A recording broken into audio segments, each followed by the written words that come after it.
2023. The time is 9:34. I call to order the meeting of the Birmingham City Council. Today, our invocation will be led by Pastor George Matthews of New Life Interfaith Ministries, and our Pledge of Allegiance will be led by Councilor J.T. Moore. If you're willing and able, please stand and join us.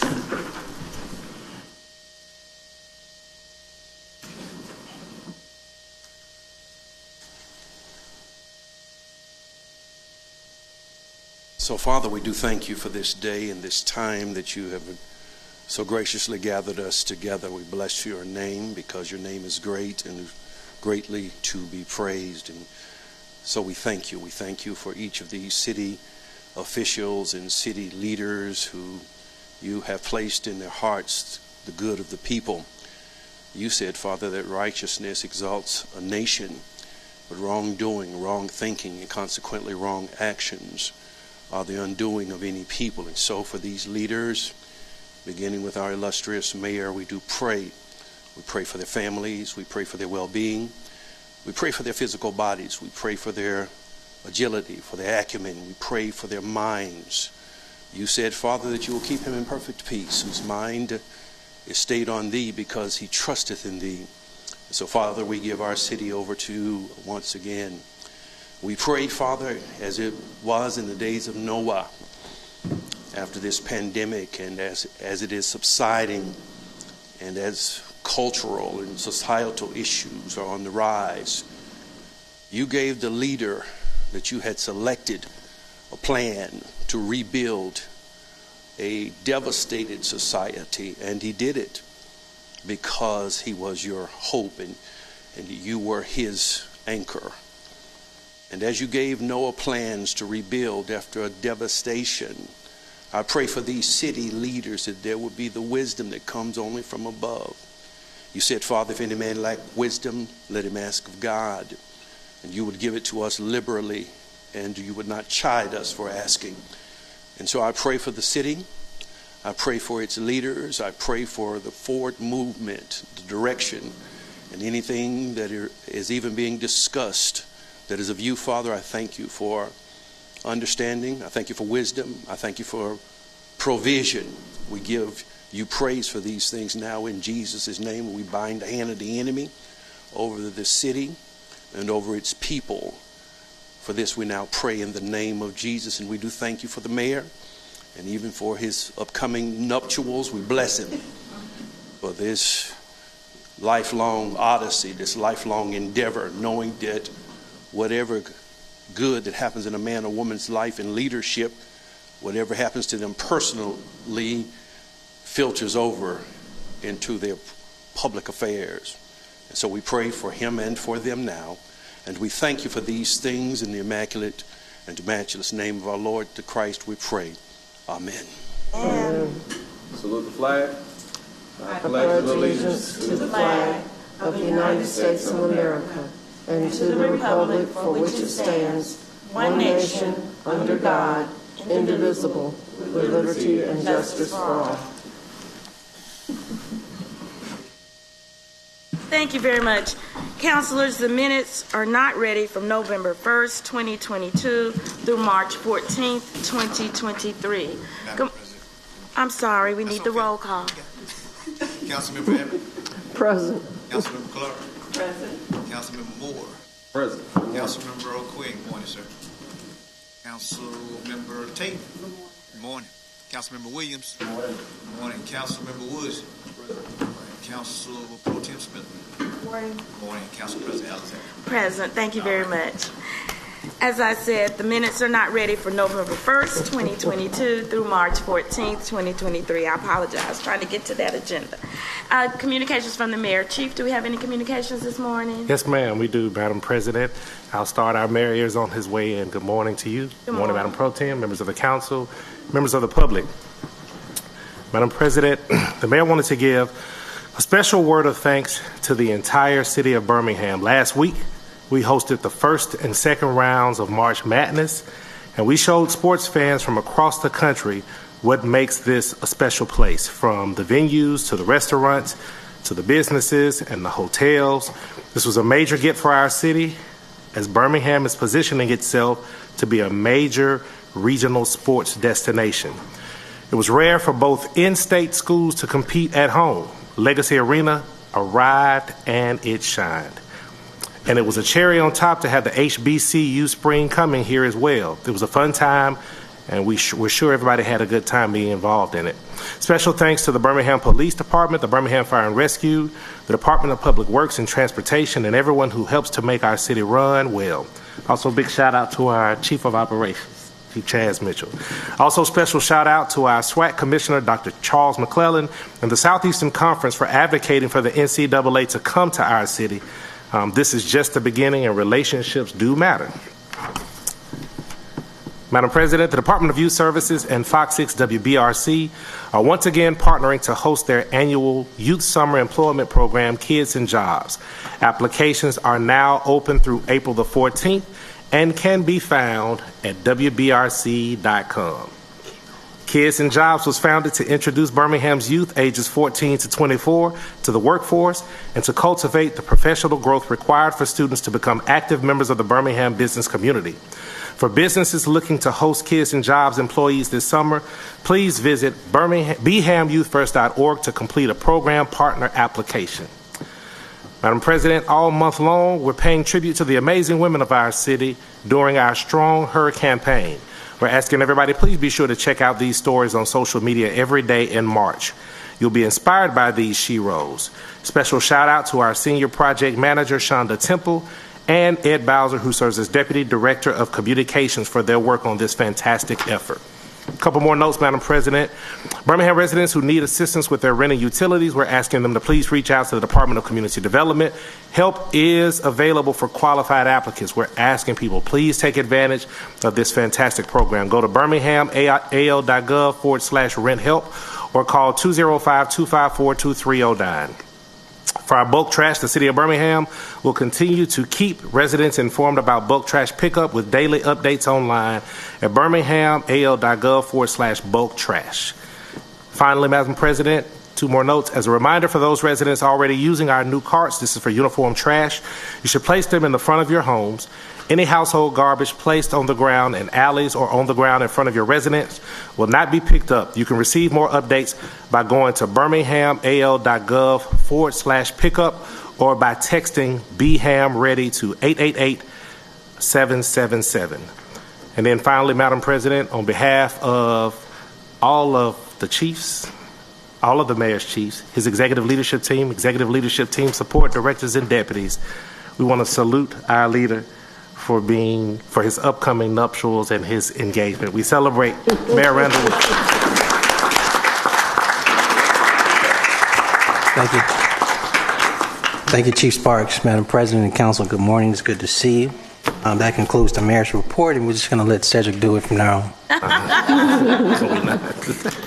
Thank you. Mayor Whitman, I did want to just bring to your attention, I did have a long conversation with Mrs. Beverly Ochuba. She's the president of the Riley neighborhood, and she just had a question concerning her bulk trash pickup. She said she was missed for the past month or two, and Riley, and it's the entire neighborhood was missed for bulk trash. And so I just asked if you would ask DPW to look into that, and I believe they're up for sometime in March. But Yes, ma'am. Thank you.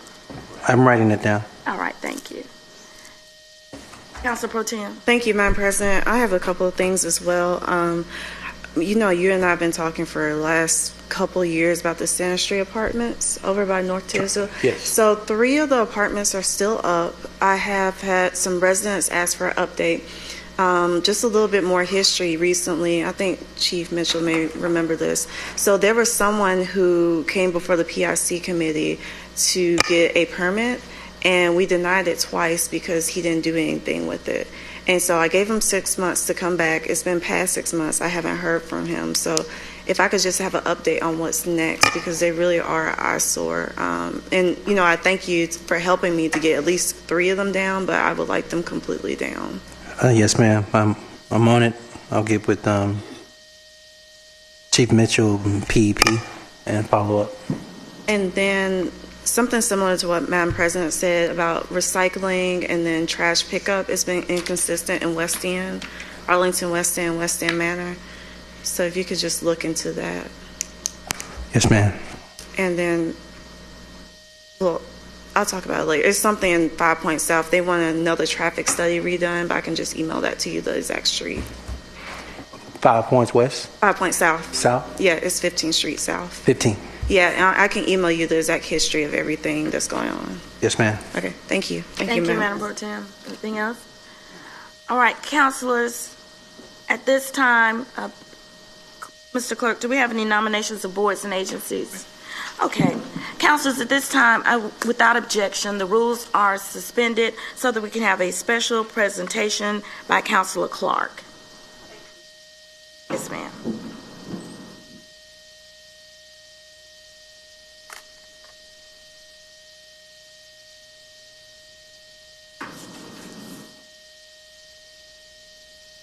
Good morning, colleagues and members of the public. I introduced to you today the Jefferson County Memorial Project, or JCMP for short. It was formed in 2018 in response to the amazing work of Brian Stevenson's Equal Justice Initiative in Montgomery, which brought us the Legacy Museum from Slavery to Mass Incarceration and the National Memorial for Peace and Justice, which memorializes victims of racial terror lynchings from all over these United States. JCMP is a diverse grassroots coalition fueled by a long list of individuals and community partner organizations from all across Jefferson County who have an interest in reckoning with this history and promoting our collective healing. I have been honored to serve as volunteer chair of the design committee for our central memorial space, which is one of our most key projects at JCMP. And I might add that Maisha Hutchinson is also a part of the coalition, and Denise Gilmore from Social Justice has also been a part of the design committee representing the city. EJI's National Memorial in Montgomery largely consists of an arrangement of hundreds of pillars made of core tin, each listing the county, state names, and dates associated with each county's documented lynching victims. Back in 2018, as you exited the memorial, you would walk through this kind of graveyard of duplicate pillars, and there was a call to action for each county to go back and do this local reckoning, this community remembrance work, in coordination with EJI, with the ultimate goal of claiming the duplicate pillar for placement in a prominent location in each county. So here we are 5 years later to share with this council an approved concept for the Central Memorial in Jefferson County that will remember our county's victims of racial terror lynchings. And I want to just recognize we have Scott Douglas with us, who is the Director of Greater Birmingham Ministries, where our project is now, where the office for our project is now housed and a part of GBM's work. We have Gina Malisham, who's going to present to you the concept. She is leading our coalition now. And then in the audience, we have landscape architect extraordinaire, Jane Reed Ross, and her colleague. They are from Goodwin Mills and Kaywood, or GMC. And they were selected through a competitive process where we had applicants from all over applied to design this memorial for our community, and they were selected from all of the contestants. So, Gina, it's yours. Thank you so much, Councilor Clark. I will be brief. There's a digital presentation that will go along with this, so I'll just say slide. A lot of the background that goes along with Jefferson County Memorial Project, Councilor Clark has already given you. You understand when we were formed in our four-pronged mission of researching, educating, advocating, and of course we want to preserve the stories of the folks that were lynched here in Jefferson County. So go ahead with the next slide. So as you know, our roots, as she has just described, are with the Equal Justice Initiative, and the Greater Birmingham Ministries are our fiscal sponsor. We're proud to live under this leadership that Scott Douglas offers us. Slide. Our programming is very purposeful and very strategic.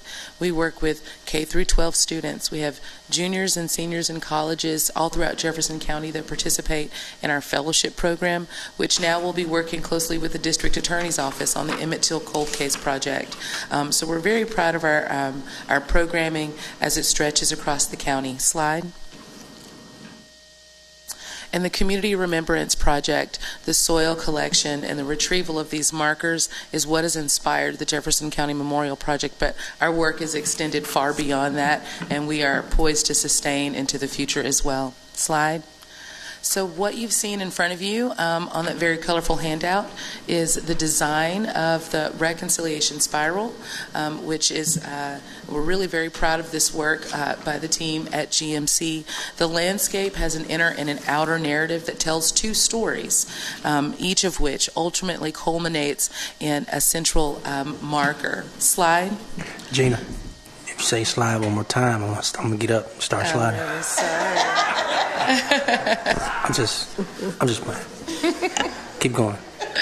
So our inner narrative is memorializing those who have been victimized by racial terror lynchings in Jefferson County. The 33 documented victims that the EJI and our research fellows have found will be memorialized in this timeline of the spiral.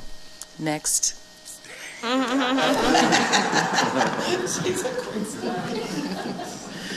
That centerpiece there is the memory jar. It will be shaped like a mason jar, and it will sit in the center. It's going to be adorned with Adrinka symbols, ancient African symbols that memorialize each one of those victims. Now, the outer narrative is going to tell our county's irrevocable history, from slavery to Reconstruction, Jim Crow, the movement, and to today's mass incarceration and other injustices of today. So we have two stories that are being told. Next.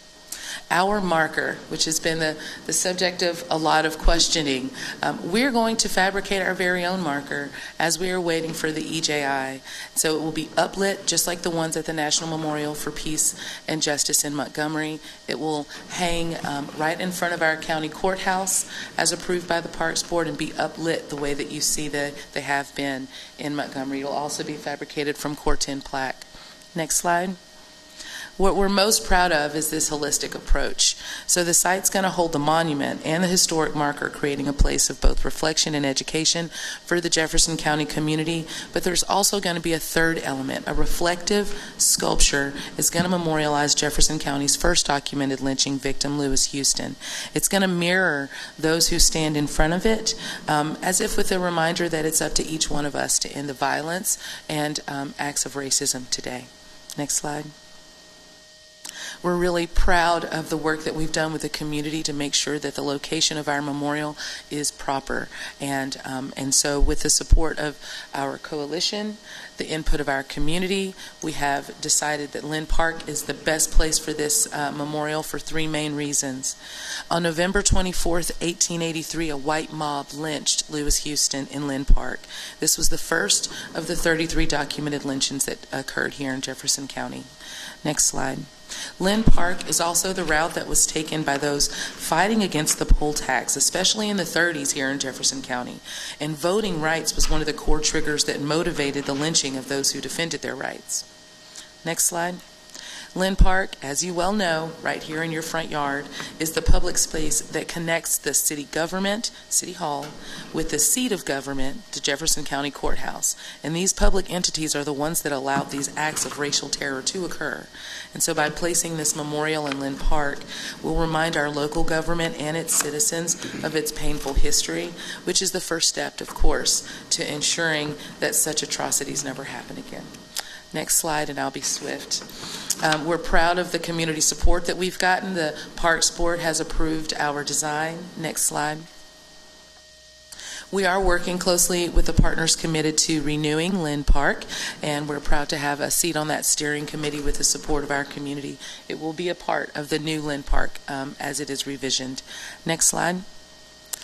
The final and the thing I really want for you all to take home with you is this information, which I hope you'll share with the folks in your districts, that everyone is meant to be remembered in this memorial. Anybody who supports this effort with a contribution of $1,000 or more will be recognized on that brick path within the monument so that their legacies can live on forever. And so we also encourage folks then to consider someone who should be remembered, not necessarily because they were lynched, but social justice warriors who should be remembered within the monument. You can put whomever you like on your brick dedication. Next slide. Our team, as you've learned, led by Jane at GMC, and our designers, they're really great folks. They've put a lot of work and thought and engagement in this work, and they've been working with our fellows and historians to make sure that everything that we depict is accurate, as well as, next slide, our site committee. And thank you so much for all the work that you've put into it as well, Councilor Clark. Next slide. So we hope that you'll join us, and we hope that you will tell the residents of your respective districts, and we are also sharing this information and engaging with the municipalities all throughout Jefferson County, because this is not just a memorial for Birmingham's victims of terror lynching, but the county as a whole. And I thank you for your time. Thank you. And before we conclude, Scott, would you like to say a word as a founding board member of EJI or board member emeritus or whatever you are? Thank you very much, and I'll be brief. We really welcome Birmingham's reception of our memorial to those who were slain by racism and prejudice and injustice. And we're part of a faith community. We realize the importance of reconciliation. But before we reconcile, we must reckon with. Thank you.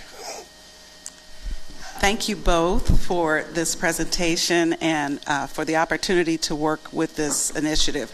And everyone's welcome. There are so many ways to get involved in this work. Can you remind me of the website? Is JeffersonCountyMemorial.com. Okay, not .org.com. Okay. That's where I always mess up. So thank you, Council, for allowing us to present to you the concept for what we plan to put in Lynn Park. And I want to thank the mayor and his staff for being supportive of this work from day one. You know, I wasn't a city councilor when we came calling, so you were very graciously receptive and supportive. So thank you so much. Thank you very much for bringing us this information, and we will invite you to Committee of the Whole to give us some updates as you proceed. We look forward to hearing that information. Yes, thank you, Madam President. Thank you.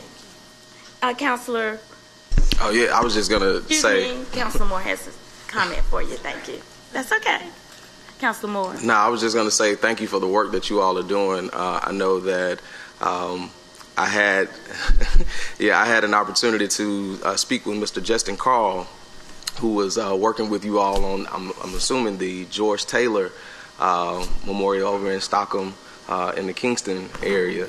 And so he was, really pushing that in the community and really trying to make sure that people were informed about it. And I had the opportunity to meet Miss Jane Reed a couple years ago, working at A.G. Gaston Boys and Girls Club. We actually took some students over to the Rotary Trail, and she explained, how they, built it out and, just the different uses of it. So definitely have somebody great on the team. The question that I wanted to ask, I know a lot of times, there's, because of JCMP, there's this conversation around making sure that we understand what has happened to those who have been slain, right? Is there any future efforts that's going to focus on, really highlighting those that, we can gain inspiration from? And the reason I say that is because, we still see some of these things play out even today where people are being slain, and it doesn't inspire any type of hope. It doesn't inspire any type of, success or anything. And so just wanted to know if there's a future effort to be able to say, hey, this is a memorial or a park that you can go to and learn about people that, that won, right? That, that weren't slain, but they succeeded and fought the good fight, and, you could do the same thing too. I'm so glad that you asked that question, Councilor Moore. Thank you. Yes, part of the sustainable programming that we have at the Memorial Project is in hand in partnership with the Jefferson County District Attorney's Office. So we have 5 American cities that have been granted funds from the Bureau of Justice Assistance to host Emmett Till cold case projects. And so we are partnering with the District Attorney's Office in that our fellows will assist with the research so that we can bring to justice as many of those cold cases as possible, find more, and then also to facilitate trauma-informed conversations with our community that are facilitated by mental health professionals and that will ultimately be programmed at our memorial as well, so that folks can see not only what's happened here in Jefferson County, but what you can do to be a social justice warrior today. And a lot of that programming will be geared toward the K through 12 students in the city. Thank you. Yes, sir. Thank you very much. Right at this time, Mr. Clerk, would you call the items for considered for consent? We'll go back to our agenda. Consent agenda starts on page 2. Items 1, 2, and 3 on consent. Page 3, there's been a request to remove item number 7 from consent. Page 4, item number 8 is on consent. Page 5, item numbers 11, 12, and 13 are on consent. Please note that on item number 13, the name should be spelled T-Q-U-I-L-A. Strike the E. T-Q-U-I-L-A. That's on item 13. Same as with the resolution as well. Page 6, we have items. Back up a second. On page 5, just note that items 11 and 13, not 13, but 11 was recommended by public safety. Page 6, we have items 14 and 15 on consent, and item 14 was recommended by public safety. Page 7, items 16 and 17 are on consent, and item 18 is being requested to be removed. Page 8, we have items 19, 21, 22, and 23 on consent. Page 9, we have items 24, 25, 26, 27, 28, and 29 on consent. Page 10, we have items 30, 31, 32, 33, 34, and 35 on consent. Page 11, we have items 36, 37, and 38 on consent. And we need to remove item 39 from consent. Page 12, we have items 40, 41, 42, and 43 on consent. Page 13, we have items 44, 45, 46, and 47 on consent. Page 14, we have items 48, 49, 50, and 51 on consent. Page 15, we have items 52 and 54 on consent. We need to withdraw items 53 and 55. Page 16, we have items 56, 57, 58, 59, 60, and 61 on consent. And on page 17, we conclude with item number 64.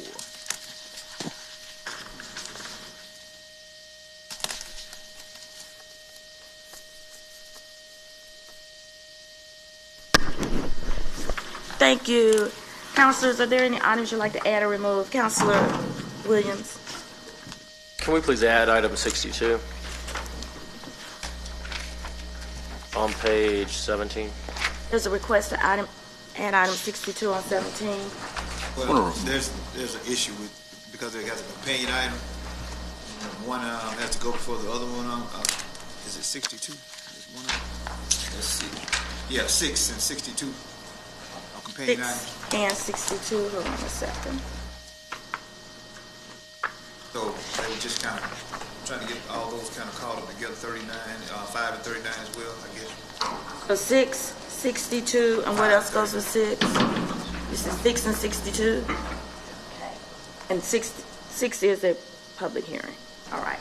Anything else? Councilor Woods? I want to remove item 11.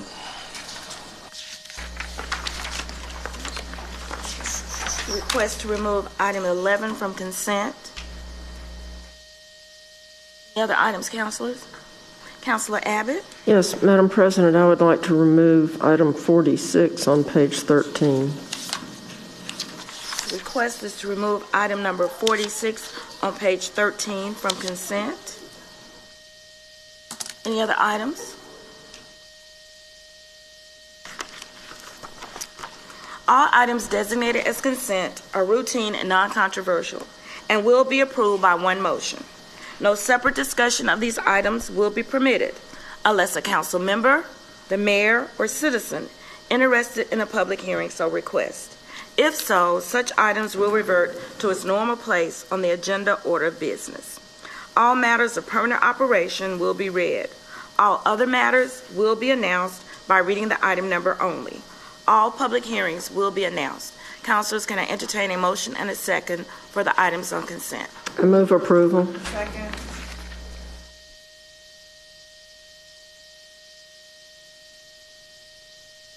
Yes.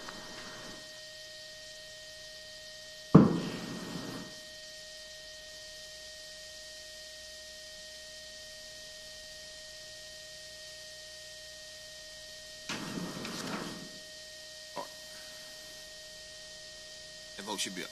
All right, thank you. Those items that have been considered for consent have been approved. If you are here for either of those items, any of those items, they have been approved. We wish you a great day, and we will continue with the rest of our agenda. Mr. Clerk, if you call up the first item. Right, should be item number 4. A resolution relative to the application of S&A Investment LLC for a lounge retail liquor class 2 license to be used at the Late Rollers Package Store, 1101 3rd Avenue West, Suite C, Birmingham, in the hearing of all interested parties. Motion, please. All right, thank you. Councilor Tate, I'll turn this over to you as Chair of Public Safety. Thank you, Madam President. Is the applicant here for the Late Rollers?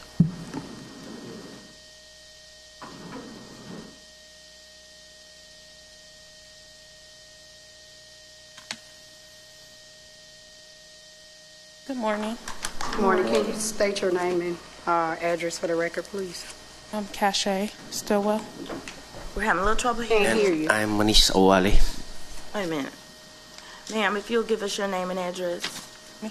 Yes, we couldn't hear you. I said Cache Stillwell. The address of the business? That'll be fine. 1101 3rd Avenue West, Birmingham, Alabama. Okay. All right. This is a application for the S&A Investments Late Rollers Package Store located at 1101 3rd Avenue, Suite C. The applicant has presented multiple times to the Public Safety Committee, was recommended to this body as no recommendation.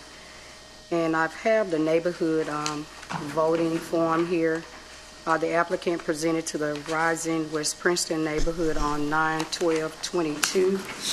It was 22 in attendance, 11 opposed, and the reason for opposition was safety and violence in neighborhood.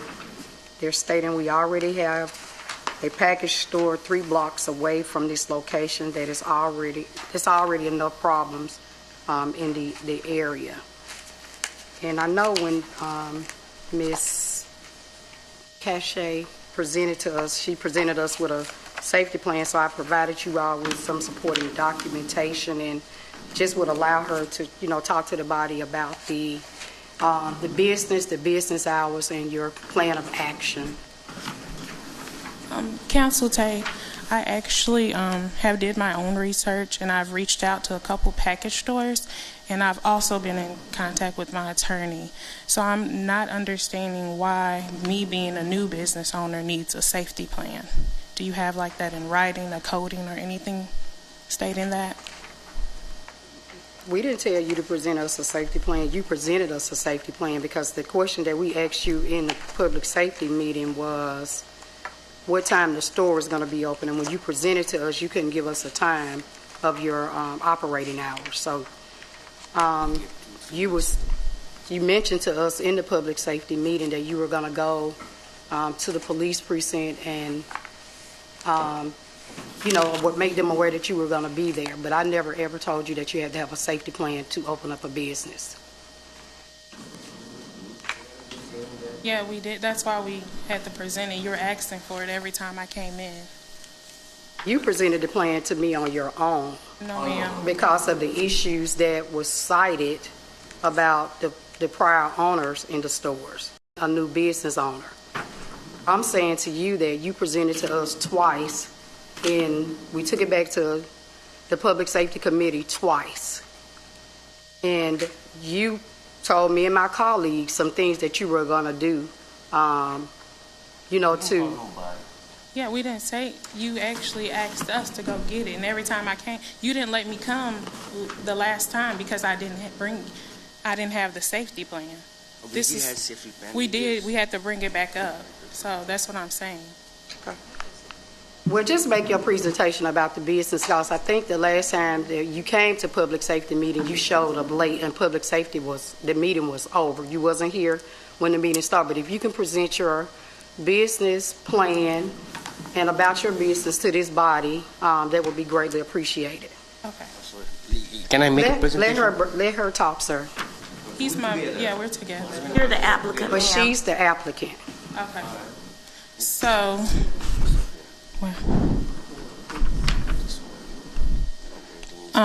operating hours would be 10 a.m. to 12 a.m. weekends, 10 a.m. to 1 a.m. weekends. We also have bulletproof glass. The city also have a camera on the corner. The area is well lit up again.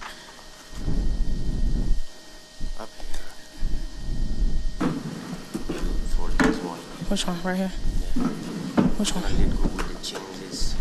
We're gonna we're just gonna build good relationships with the customers. We're gonna definitely call the cops, police if needed. We're gonna offer DoorDash. It works at the other locations. Not selling alcohol to intoxication customers. I'm sorry. Not selling to underage. IDs will have to be presented.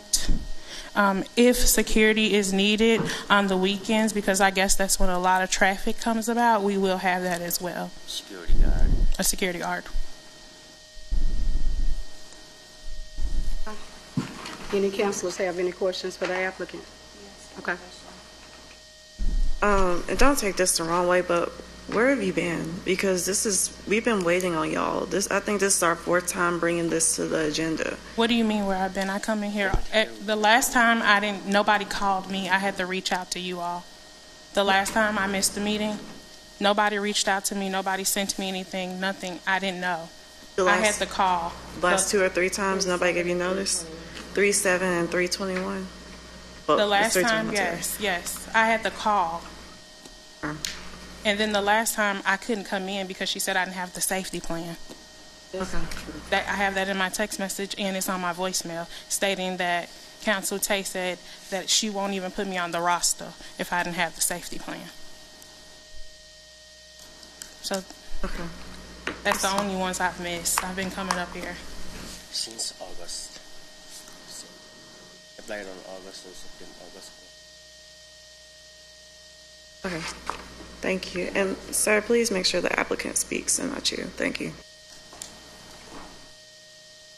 Any other councilors? But on 3/21, we got a message stating that you were not coming to council meeting because you had an emergency and you had to go out of town.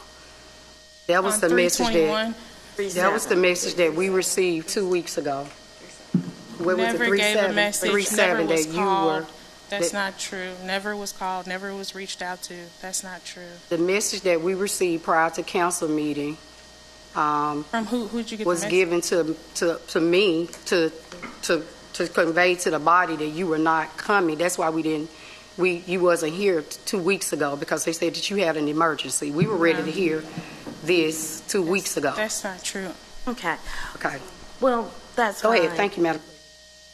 Do we have any, Adam Tate, do we have any other counselors that wanted to ask questions?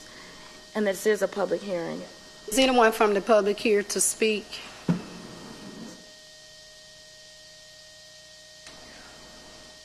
I don't see anyone, Madam President. Another counselor. Okay, thank you, Madam President.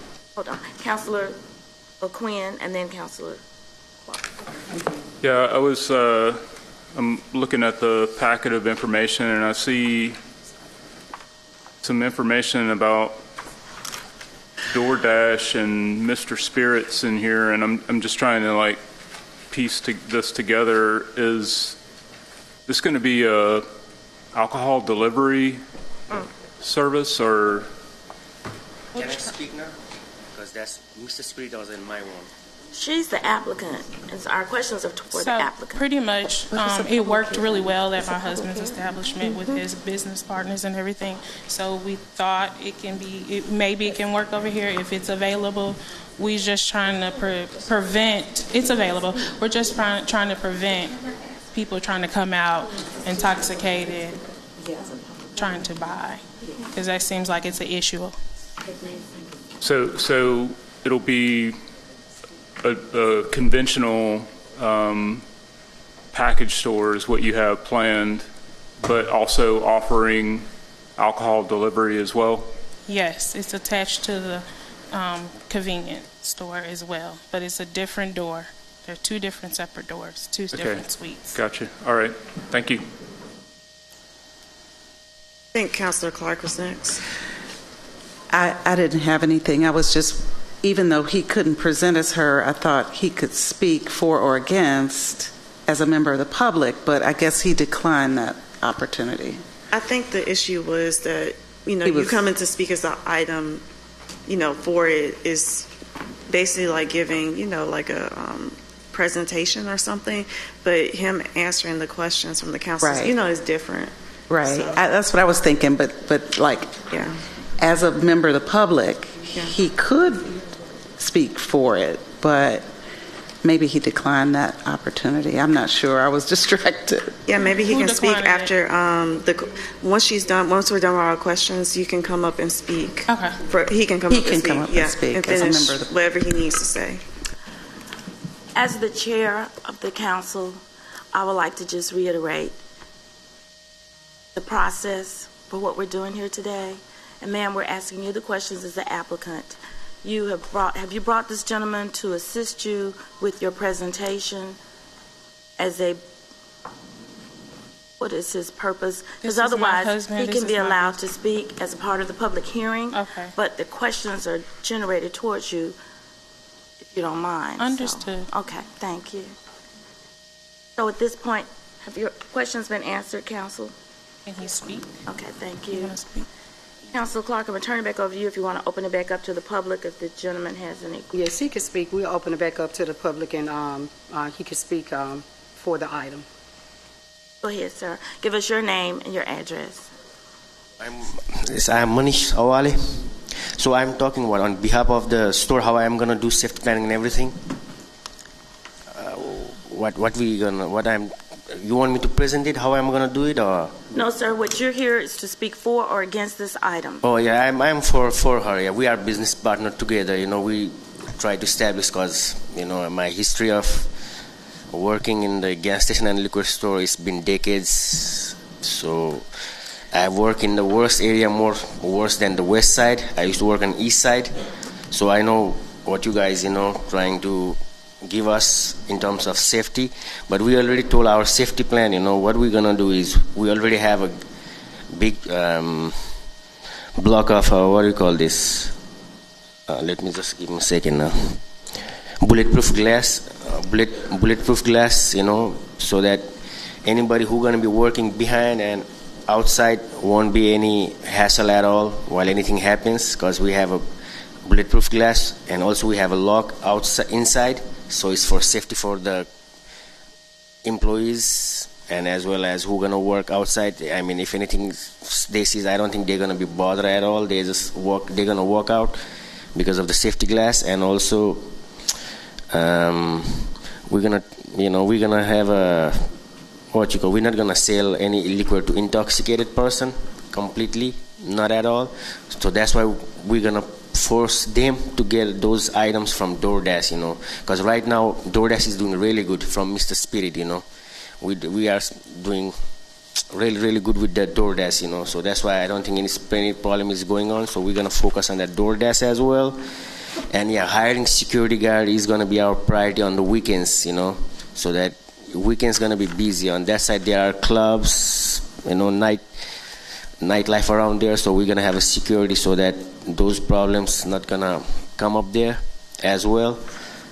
And what else? Letting go with their chances, we will have a lot of street customer coming up there, so we got to let them go with the chances. What they're gonna do is they create mutual respect between guys who is working up there, like us, employers and customers, building establishment. That's what I used to do in Eastlake while I was working in 313 Aporto Madrid Boulevard. That's how I used to create the attachment. So that worked out really well. I work on the west side as well on Shell gas station. It worked out really well. Mr. Spirit, it really doing good with everything. We sell more liquid up there than any other place. We sell almost 50-60 bands, but I haven't seen any problem up there. So I don't know what's with the west side. It's all those problem happening. I don't think it's because of the selling of the liquor or anything, it's just the community, inside. Selling drugs, guys don't give the money to the other guy. They see other guy next day, they shoot out that guy, And next day, they have a problem with the baby mama, sugar mama, they call themselves, they catch up with the other guys out there. Other guy come up, his husband or guy sees it, they have a shootout up there. That's violence is going on in the community, I don't think it's because of selling liquor or anything, Too much drug dealing, selling drugs, not giving money, the money that owes. And also because of the women and girls, that's what problem is happening on most of the places where I work. So that's what shootout happening, I work in the East Lake, that's what used to be the problem. They have a lot of shootout outside. Violent outside, not because of drinking, because of the problem already inside the community. That's what's going on. That's from my experience. I have seen past decades working in the hood, hanging out with the hood, so. But I was a graduate student in university, but that's the place I really got it into, So right now I'm focusing on same business right now, so that's it. So those are the plans. So we're gonna see how it works out. And we applied on August, so it's been like 8 months. We need to say yes or no, So if it's yes, then we can continue. If it's no, then we can do something else. My case run for 4 years. It's been 4 years. I know it's how the city council laws and everything works, but That's you, it. Councilor Taylor. Thank you. Councilor Woods, you have questions? Thank you, Madam Chair. I want to zoom out. I think if y'all could talk about what you're trying to do. I think we just kind of jumped into some stuff. If I remember correctly, this is 3 separate suites. What are the 3 suites? How did that break down? It's 2 suites? It's a convenient and gas station, and then it's the package store. 2 separate suites, 2 separate doors. So is the gas station open now, or is that? No, we're trying to get everything established. So we're being ready for both of them, Yeah. Okay. And so as far as the neighborhood interaction, what was the conversation? And it looks like they weren't supportive, but are you able to speak to their concerns, or do you have any? We actually recorded the whole neighborhood meeting, and the votes was not accurate at all. They were talking about squatting more than anything in the neighborhood, and then when it got around to the package store, it just seemed like they just tallied whatever. It wasn't correct at all. We've actually been out there cleaning up and stuff like that. Got the garbage moved back in because they were doing stuff behind there. And we were talking to the neighbors out there, and they want to see this area, this gas station open. Also, the package store. They weren't against it at all. We've talked to many people out in the neighborhood. We also know somebody that has an Airbnb out there as well. And again, we've talked to that side as well. So you attended the neighborhood meeting, and they gave you favorable support? I'm sorry? They were in support of your project? It was more on the phone, and the votes wasn't accurate. They said it was 22 people, and it was 11 against it, and we was hearing yes, no, no, yes. It just wasn't the right number. It wasn't even 22 people on the phone. Is there a recording of your? We're recording on my phone if you want to listen. It's an hour, 2 hour talk, I suppose. Yeah, I can answer. If you would. Thank you, Ms. Tate. So I was at that meeting, and I don't remember the actual vote. I was going to go back and refer, but it was favorable to the beer and wine for the convenience store. It was not a majority in support of the package store. So they were you were presenting two ventures, and one was overwhelmingly supported and the other was not. That's my recollection, and I'm sure there's a record of it. Well, I mean, thank you, Madam Chair. What we have here says 11 opposed and nobody supported it. Right. On the package Right. store. And so I'm not sure, but It's been so long ago. I guess to my point, did they raise concerns to you about why they had some drawbacks around this? Somebody stated where I live. Can I have one in my neighborhood? They wouldn't even give me a chance to speak because I wanted to hear why. Maybe I can come in the community and help these issues that you have against it. But again, I don't really think it's the package store. Me opening a package store. Well, just a second, sir. I think that some valid security concerns have been raised. I think as a business owner, seeking to come in and partner with the community, having a plan for how you mitigate that. For whatever reason, some of these things, liquor stores can exacerbate certain situations in some of these communities, and I think it's more than fair to ask you to have a plan around how you prevent that from happening, how you ensure that your location doesn't come a magnet or something for these issues. Like, what is your plan to prevent that? Yes, and I presented the safety plan like she asked me to do. Yes, and I presented the safety plan like she asked me to do.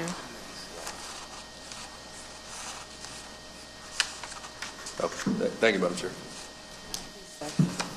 Any other questions? Any other councils? You got one, Chris? Okay.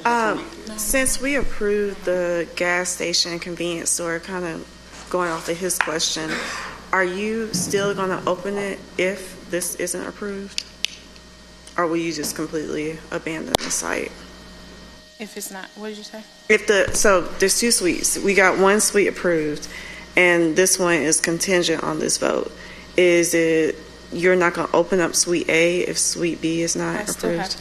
I still have to go apply for the liquor license. No, you don't need a liquor license for a gas station and convenience store. I'm asking, are you still going to open it up? Because you told them you weren't going to open. You haven't opened the gas station yet. Right. So are you still going to keep that Yes. going regardless? Okay. I just wanted to know. Thank you. Yes, thank you. Now, your hours of operation are 10 to midnight on weekdays and 10 to 1 on weekends?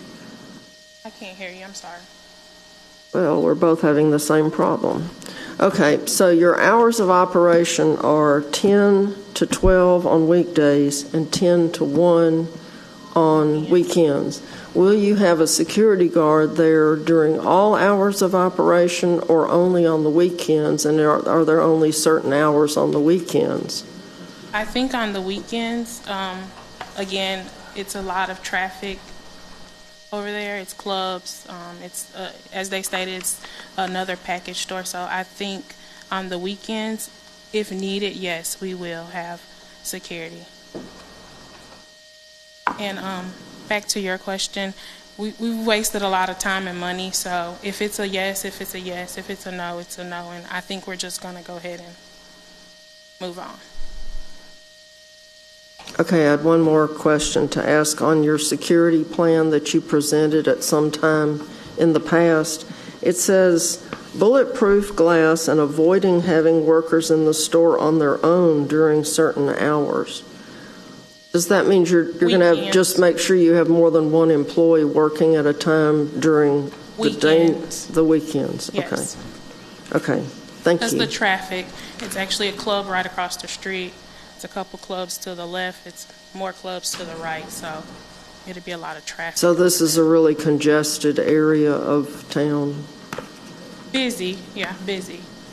Busy area. Well, on the weekends. That's why we stated we'll have security. Okay. More on the weekends rather than the weekdays. Okay, thank you. Thank you, Madam Chairman. Welcome. Any other questions? All right, I'm going to ask Attorney King, what are the factors by law granted to deny a liquor license to an application? Thank you, Councilor Tate. There are 7 factors when you're considering the denial of a liquor license. Number 1, does this location create a nuisance? Number 2, does it have circumstances clearly detrimental to or which would adversely affect the public health, safety, and welfare of the adjacent residential neighborhoods? 3, violation of any applicable zoning restrictions or regulations. 4, an individual applying for the license has a prior conviction involving the use of alcohol or controlled substance. 5, the proximity of a business to a school or child care facility. 6, any traffic congestion. And 7, any other reason that poses a risk. Okay, thank you, Attorney King. Seeing that there's no other comments or questions, I'm going to turn it back over to Madam President and call for the vote. Thank you, Madam Chair. Thank you for the applicants. Since there are no other questions by the council, no one else here to speak for or against this item, we will consider the vote at this time, call for the vote. Thank you very much. My pleasure.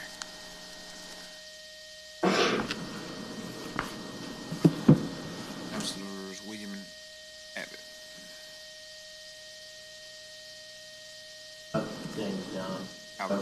You said no? Yeah, sorry. All right, that vote should be up.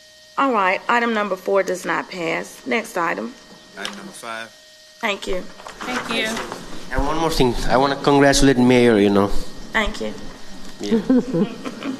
Page 5. A resolution assenting to the vacation of the following 35,099 square feet of right-of-way that is located parallel between Zurich Road and perpendicular to and between Lakeshore Parkway and Turner Road, located at 2800 Milan Court. On behalf of the Lakeshore Station LLC and United States Steel Corporation owners and the hearing of all interested parties, case number SUB 2022-97. And I think we need to pull up 39 as well, Tim. Correct. Okay. Item 39 is on page 11. A resolution accepting the dedication of all new streets, alleys, and public grounds is shown on the plat or map of Lakeshore Station Reservatory number 1, located at 2800 Milan Court, case number SUB 2022-97. Move the items. All right, Mr. Gambriel, if you'll give us a rundown on this item. Yes, ma'am. So item 5 on the agenda is case subdivision 2022-97. Sorry, I forgot to introduce myself. My name is Tim Gambrell. I serve as the chief planner for the city of Birmingham. As mentioned, item 5 on the agenda today is subdivision case 2022-97, and it is a resolution to determine whether the city council will give its assent to the vacation of the following 35,999 square feet of right-of-way that is located parallel to Zurich Road and perpendicular to and between Lakeshore Parkway and Turin Road, so that the owner can consolidate property, and whether such vacation will deprive other property owners of such right as they may have to egress and ingress from their property. The 1/3 right-of-way vacation fee has been set at $19,772.44. On January 11, 2023, the Subdivision Committee of the Birmingham Planning Commission recommended the approval of this vacation to the full council. It was forwarded to the full council without a recommendation from Public Improvements and Beautification Committee. number 39 on the agenda today is subdivision case 2022-97 as well. In this case, it is a resolution approving the dedication of right-of-way for the Lakeshore Station resurvey on January 11th, 2023.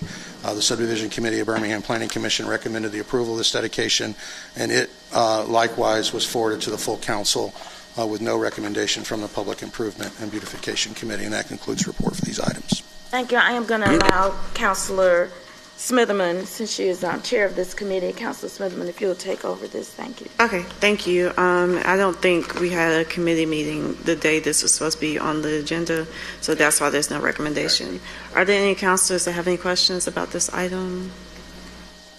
Is there anybody in the public to speak for or against this item? Okay, Madam President, I call for the vote. Are you going to speak? Oh, yeah, sorry, applicant, you can come up.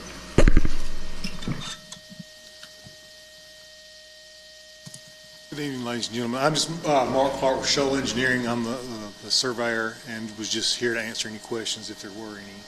Okay. I don't think we had any. Thank you for coming today. I do have one. Oh, Councilor Abbott? Yeah, I didn't have one, but I do have one. The new streets, alleys, and public grounds that have been constructed by the applicant, does someone from the city go to make sure that the new streets are properly paved and they have 3 or 4 inches of asphalt rather than 1, so that what we're accepting is going to stay in good shape for a while? Does someone go out and actually look at it and test and make sure that it's what it's supposed to be? Let us get an exact answer from our BDOT team. Councilor Abbott, we'll get that for you in just a second. Okay, thank you. Well, it just occurred to me that if we're accepting it and it's going to be ours to maintain forevermore, someone should be checking to be sure it was constructed properly before we accept it, because after we accept it, it's ours to fix. And we can't fix what we already have. So, okay. So, Councilor, our city, per James Fowler, our Director of Transportation, our city ordinance requires that our city inspector inspect it. Correct. The city engineer inspect it. So the answer to your question is yes. okay, thank you. Okay, thank you, Councilor Abbott. I forgot your name. Can you answer just one question? Did you have to, or did you go to the neighborhood meeting? I don't think you'll need to, but I just want to know. Well, the only adjoining owner is USS, and they are, signing off on the plat and parties to it as well. Okay, thank you. Are there any councilors that have any other questions? Okay, Madam President, I'll call for the vote. Thank you. At this time, we'll call for the vote.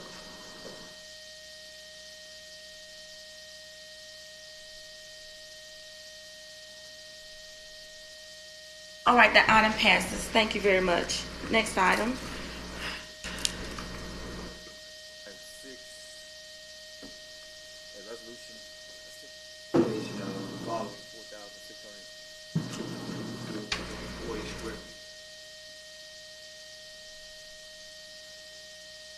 Located parallel to and between First Avenue North, south, and perpendicular to and south, 59 south, located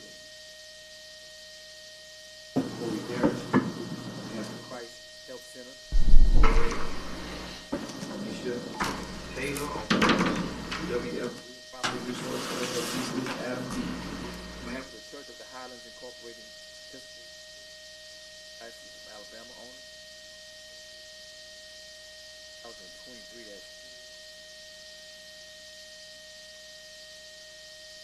Correct. A resolution waiving the right-of-way vacation fee in the amount of $5,693.10. Sections with the vacation of approximately $4,784.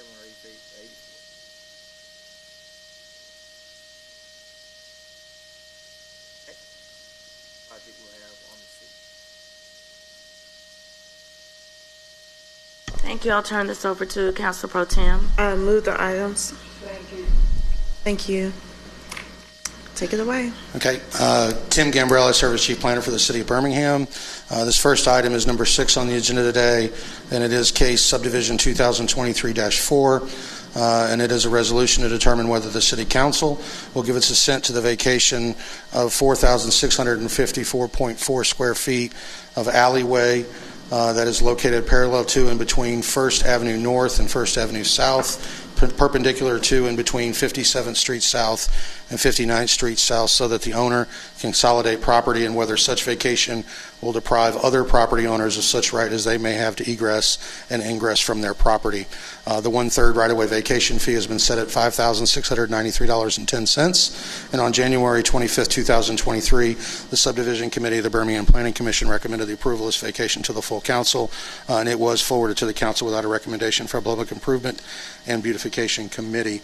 Item 62 on today's agenda is case subdivision 2023-4 as well, and it is a resolution to waive the vacation fee in the amount of $5,693.10 for case subdivision 2023-4 because the positive impact economic impact the project will have on the City of Birmingham. On February 3rd, 2023, the Economic Development Committee and Budget and Finance Committee forwarded this item to the full council with a favorable recommendation. And that concludes the report. Okay, thank you. Are there any councilors that have any questions about these items? Yes, Councilor Clark. Thank you, Madam Pro Tem. It's only a portion of the alley. It's not a through alley anymore, right? That is correct. It was dead end. Okay, so we vacated the rest of the other portion of the alley a long time ago, or? Well, the plat doesn't indicate that. Typically, if an alley's been vacated, that would be noted on the plat. Okay. And this doesn't include that notation, so. So it might have been just originally platted that way? Possibly. Okay. That's my only comment. Okay, thank you. Is there anybody in the audience that would like to speak for or against this item? Madam President, I call for the vote. Thank you. We're ready for the vote.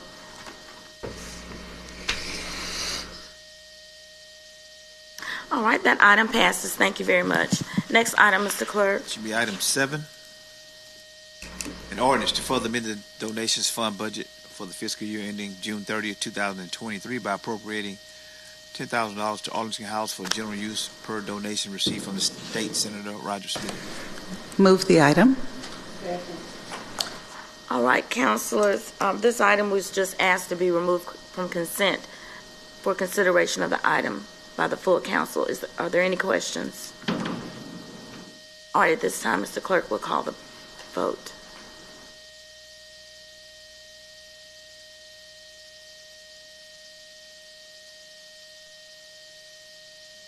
Good. All right, that item passes. Thank you very much with one abstention. Thank you. Next item. Item number 9. An ordinance in accordance with Act 1969, that's 916 of the Act of Alabama, authorizing the Chief of Police to execute a 2023 cooperative agreement and cost reimbursement agreement for a period not to exceed 3 years between the Federal Bureau of Investigation and the City of Birmingham for its Birmingham Police Department, participation of BPD officers in the FBI's North Alabama Joint Terrorism Task Force, and for reimbursement to the City of Birmingham for overtime payments made to BPD officers assigned to work full-time at NAJTTF, related matters, forfeitures attributable to NAJTTF investigations may be equitably shared with agencies participating the NAJTTF, and authorizing the Chief of Police to execute all documents necessary to accomplish the purpose of the agreements. And this is the item of permanent operation. I need the UC to entertain it today. All in favor, let it be known by saying aye. Aye. All opposed? Motion on the item. All right, councilors, this item was submitted by the mayor, and this is an ordinance regarding reimbursement agreement with the FBI. Any questions or any presentation from the mayor's office? Any questions regarding this item? All right, we're ready for the vote.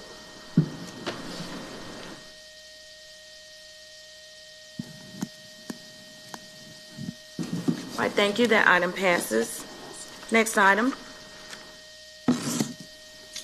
One second, please.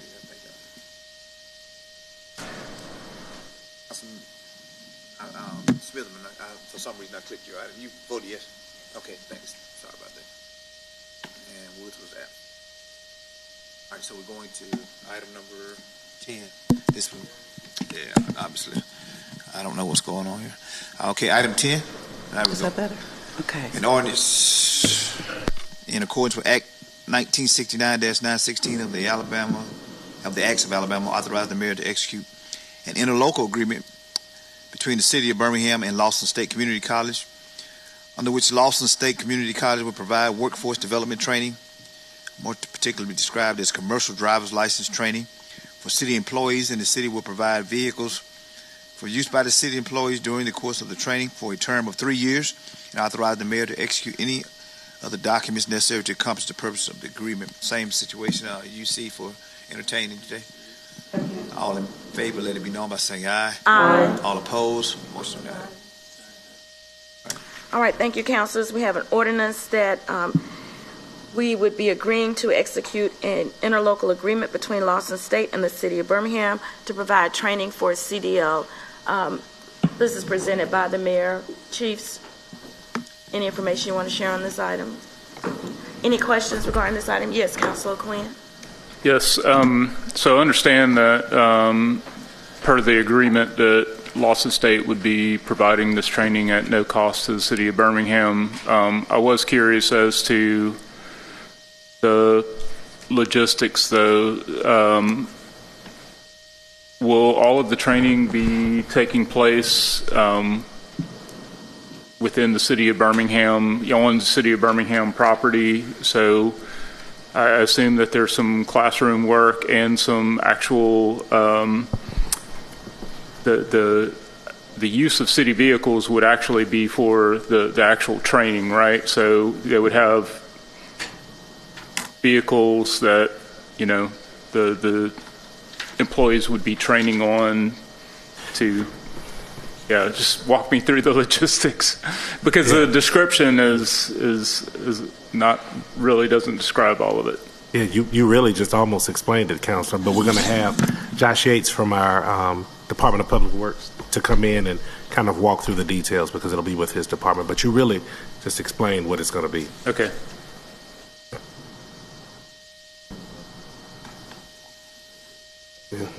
Or does he need to be here to? So my other question was, and maybe Director Yates would have to answer this, but I am curious about whether or not these would be new employees or existing employees that are trying to upskill. Yeah, so, Madam President, it's a mixture of both. I think we were trying to give the Public Works Department an opportunity to be able to get their CDLs, because that gives them an increase in not only just pay, but an increase in just the ability to do other things outside of their current working duties. So having that CDL allows them to be more of, heavy equipment operators or light equipment operators. So that's the reason for this. So it's free to them, and we take on all the costs. And Mr. Yates has joined us now. Thank you, Mr. Yates. There was just a question about some of the logistics about the training, and then the staff that would be eligible for this training, and basically if you just run us through what the program is and what staff would be affected by it. Thank you. Yes, ma'am. Absolutely. Josh Yates, and I serve as the Director of the Department of Public Works. So this training is actually going to be at no charge to the city. We just provide the vehicles, which would be some of our older model dump trucks, trailers, things of that nature. When the CDL regulations changed in 2022, or actually early 2022, it really put a emphasis on all the CDL drivers and operators across the nation. It was a shortage nationwide. This allows us an opportunity to get this training and experience. It's eligible to all our employees that are currently here, whether they're in our department or working with James Fowler in the Department of Transportation or others. We can host up to about 10 people per training session, and we are going to be able to have them in there, get them experience. One of our biggest pools that we have a vacancy at is the truck driver position, and this is going to help us to fill those with training our own laborers and other employees in the city to be able to move up into those roles. Go ahead, Dr. Yeah, okay, so fantastic. This was great. Just out of curiosity, how many vacant positions do we have for truck drivers currently that require the CDL? So what you see on our refuse truck driver, HEO, construction equipment operators, we are minimizing the vacancy gap there. We are almost complete. Truck driver positions, we have roughly around 20 to 25 between truck driver and crew leader. Okay. Excellent. Thank you. Thank you, Councilor Clark. Thank you, Madam President. I think this is outstanding and is really going to help us, but don't go anywhere yet. I was just wondering, have we been able to upgrade, the pay so that we can compete with the Amazons and the other folks who, our truck drivers go to work for, so that we can retain employees too? Once we get them trained, invest in the training, are we going to be able to keep them? I guess is my question. Madam President, I got you. Yes, Chief. Yeah, so we have done some internal hiring and upgrading in the Department of Public Works department. So yes, we're trying to be more competitive when it comes to those different positions. But this was before you actually helps us in recruiting and retaining more of employees so they can stay and upgrade within their current positions. So tag team on this one too. So there's an across the enterprise adjustment that the mayor is looking to make, because we can't be disparate in terms of making sure that equity is done, Madam Clark. So your answer to your question is yes, but it's also for similarly situated positions, not just in public works as well. It's literally across the enterprise. Okay, and just a curiosity, because I know we've lost drivers to Jefferson County, at least I've heard that, but how is it that they set our wage and compensation, but they can compete for our employees? I'm just curious. It should be the same. It should be the same. Yeah. Okay, so that's just a preference then on the part of the employee. Okay, thank you. Thank you. Go in second. Councilor Abbott, then Councilor Tate. I'm sorry. Councilor Abbott. Okay, well, my question is for Mr. Yates, and it's about street sweepers. So do you have to have a CDL to drive a street sweeper? To answer your question there, yes, because we put heavy equipment operators in our street sweepers. Yes, ma'am. Okay, so once we get these people trained, will our street sweepers start sweeping the streets again? Yes, ma'am. They currently do our street sweeping. They swept lines? They're sweeping it? And Madam President, yes, go ahead. Councilor Abbott, I received your email yesterday about a schedule. So, like I said, we are doing sweeping, but we are going to be more aggressive in notifying different communities about not parking on the street, so the streets can actually be swept. So, just allow us that time and to please. Well, the reason I mention this is because I have some people in my district who say if the street sweeping people would let us know when they're coming, we'd move over onto some other street and park in front of somebody else's house so that the streets could be swept, because their sewers are always stopped up with all the leaves that,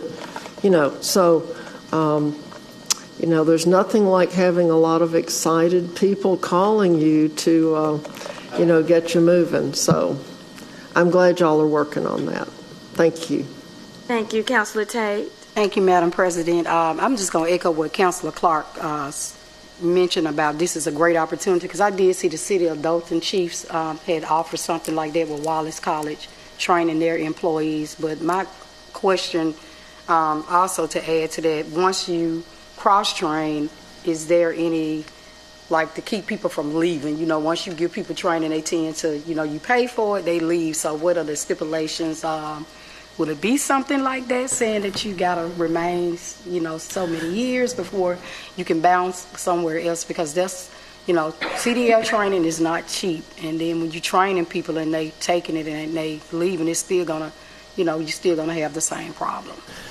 Unfortunately, that's a challenge that comes with a base of knowledge that we pay for that happens across all of our departments, so we're not able to enforce them staying for a requisite amount of time. But hopefully what we can do is add a layer of benefits that make us competitive so they don't want to leave. And typically that's what we do. When we see that they are reaching out to other areas, we try to find out what benefits they're seeking and if we can match those to keep them here. Thank you. Councilor Williams, did you have a question? Yeah, well, it was a little, since we got down a side path of street sweeping, one thing that has happened is residents have seen street sweepers throughout the district. However, there has been a frustration with them because they will intentionally go around the leaves and or debris on the street, which I think defeats the purpose of them sweeping the street. And so anyway, just wanted to kind of put that out there while Director Yates is here, that if the street sweeper goes around all the leaves and they go through the very middle of the street, we really haven't accomplished anything except driving a vehicle up the middle of the street. So anyway. Thank you. Councilor Abbott. I got a call about that day before yesterday about what good does it do for the street sweeper to drive up the middle of the street when all the leaves are up against the curbs. So there must be somebody who thinks... There's no cars here. I don't want this to get confused. No cars on the street. It goes up. Then it goes back down.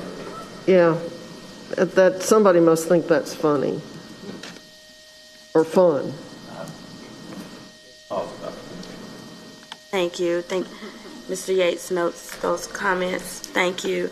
All right, councilors, this time we're ready to entertain the vote. If there are no other questions.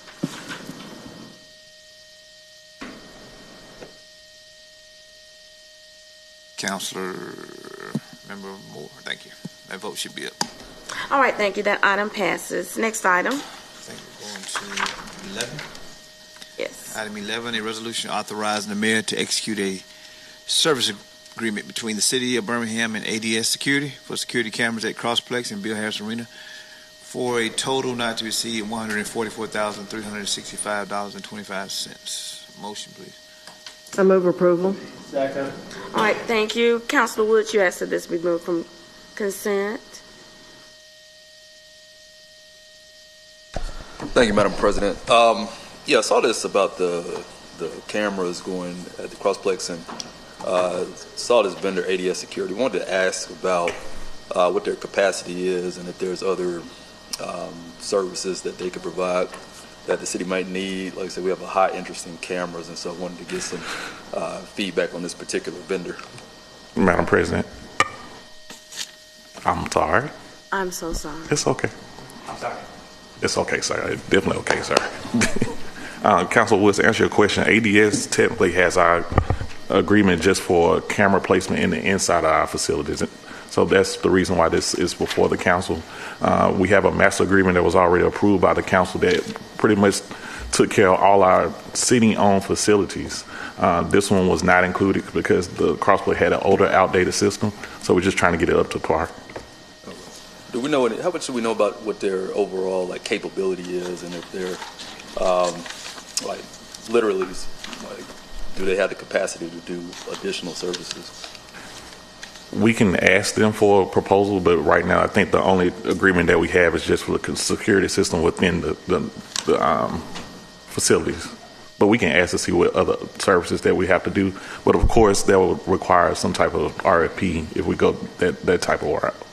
Okay, yeah, that'd be appreciated. I just wanted to know if how much we knew about that vendor and what they may be able to do. Thank you, Madam President. Thank you. Any other questions regarding this item? We're ready for the vote, Mr. Clerk. Please note that it was recommended by Public Safety as well. Yes, thank you. All right. All right. Item 11 passes. Next item. Item 18. Page 7. A resolution authorizing the mayor to execute for and is the act of said city any and all documents necessary for the city to make application, receive and expend grant funding from the U.S. Environmental Protection Agency Office of Environmental Justice and External Civil Rights for its Environmental Justice Government to Government program grant in the amount of $1 million to develop a parks resiliency master plan for a period of 3 years with no matching funds due from the city. Motion, please. I move approval. All right, thank you. This item was recommended by the mayor. And could you just give us some information about what's going on here? Thank you, Chief. Yes, ma'am, Madam President. Mr. Thomas Ewell from our Department of Planning, Engineering, and Permits is here to speak to the item. Thank you. Good morning. My name is Thomas Ewell. I serve as Senior Planner in the Department of Planning, Engineering, and Permits. We're seeking approval to apply for an Environmental Protection Agency grant. It's an environmental justice grant called Government to Government. This grant would have local governments work with community-based organizations to do environmental justice work in their community. When we became aware of this grant, one of the first projects we thought of was a parks master planning effort. We're aware that the city is in need of a parks master plan, and we think this would be a great fit and a great way to accomplish that. The application is due next month. If we were awarded, we would find out in December, and we would look forward to working with y'all as stakeholders on a parks master planning process. As part of the grant, it would require strong equity and resiliency components within the plan, something that we would consider part of any good parks master plan anyway, so we're comfortable with that. We think it's a good fit, and I'm happy to entertain any questions. Thank you. Thank you. Any questions, Councilor? Councilor Moore? Yes, thank you, Madam President. So is this something that, community members would need to reach out to you all about, or is this something that, and the reason I ask is because I know that over in the Collegeville neighborhood, that's something that would be of great interest to them, inclusive of, Fairmont as well. Just trying to find out how do we get them involved. Yes, sir, absolutely. If awarded, as we get into that grant writing process, absolutely, if the public wanted to reach out. But more importantly, it would be on us to reach out to them to help understand their wants, needs, and desires in terms of parks and how they fit into their lives, to make sure that the park system is meeting the needs of the citizens. So yes, and gotcha. We would be reaching out as part of like a robust community engagement process. And you said you all would know if it's awarded by December? Yes, sir. Okay. Thank you. Absolutely. Thank you. Dr. Quinn? Yes. Sorry. I just wanted to, state for the record how thrilled I am to see that we are pursuing this. I can't emphasize how much this is needed, and but I do understand also that this is going to be extremely competitive, and that there's a high probability that we may not be selected. So thus, I would encourage city leadership to pursue, other ways of accomplishing the same goal, because, we have a park system that was designed around Jim Crow and for a population that was, roughly 170,000 more people than we currently have, and also didn't account for, Ruffner, Red Mountain, and Railroad Park. So there does need to be a comprehensive look at how we, manage 117 public parks and, 3 other major green spaces.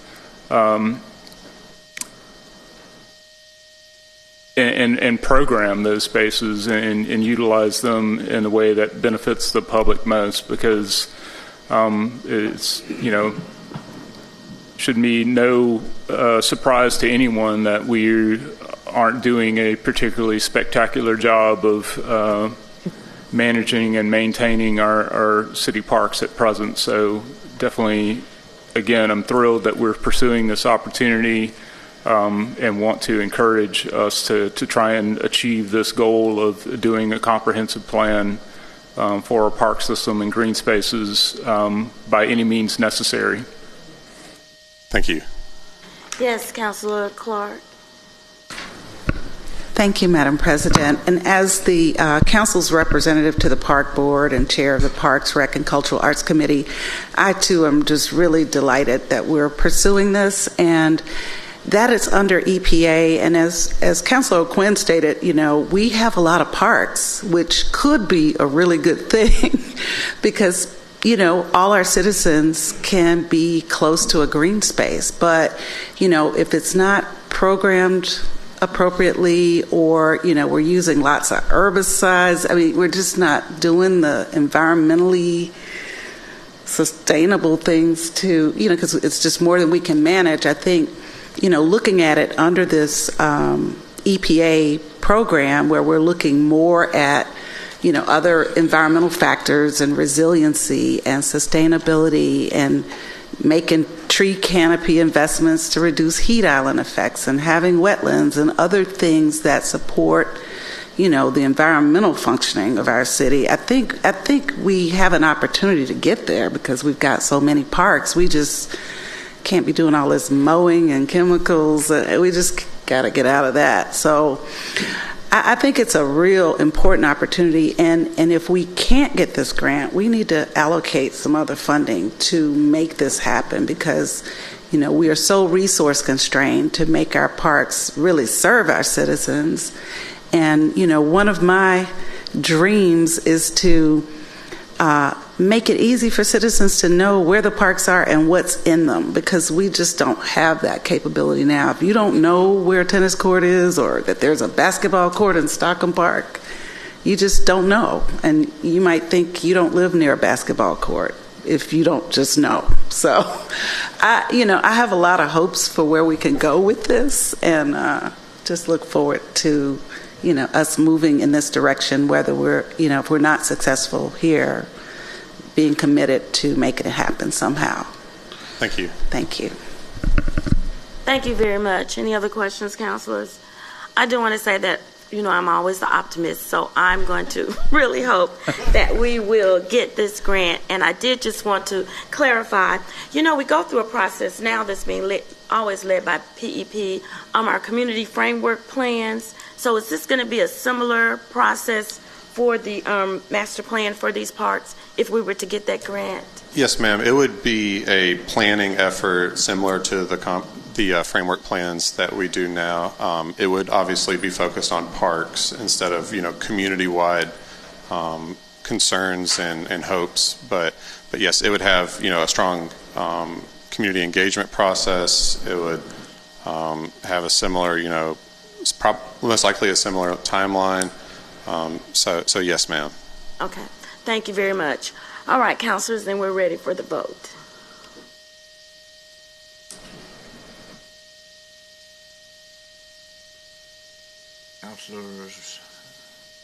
Councilmember Moore.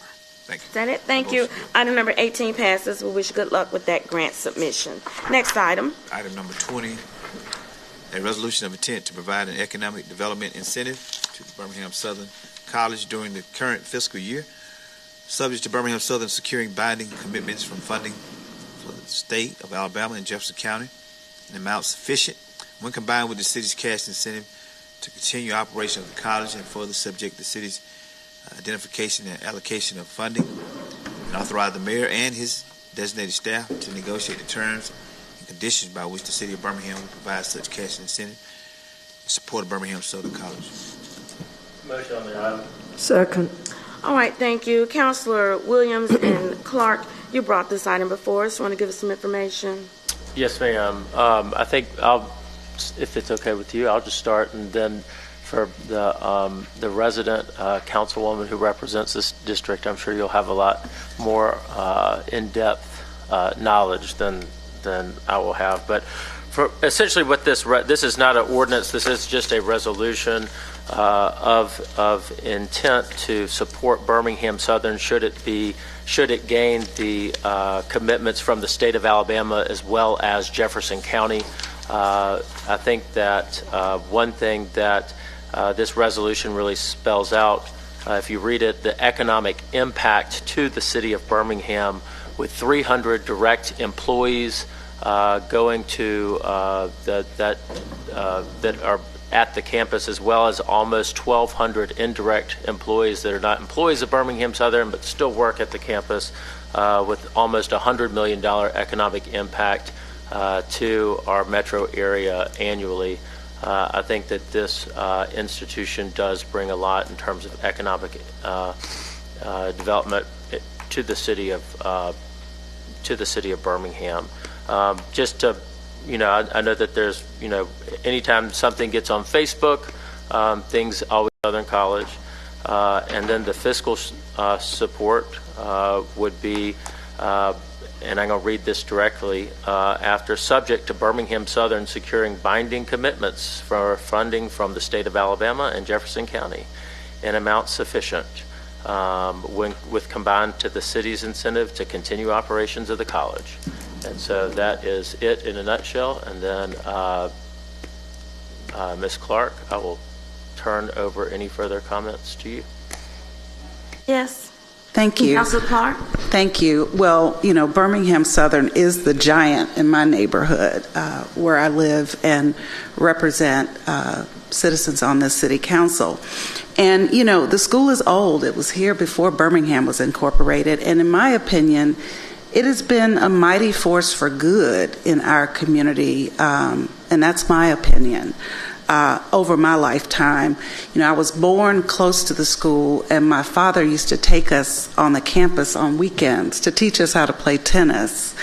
And my eldest sister was among she was in an early cohort of black students that went to the school in the late 60s. And then she went on, to graduate school and became the first black psychologist in San Diego a few decades ago. And when I worked in the mayor's office in the early 2000s, we would have a pretty steady stream of public policy students from Birmingham Southern who were working, with the city through their internships at, back then, REV was Operation New Birmingham, the downtown partnership.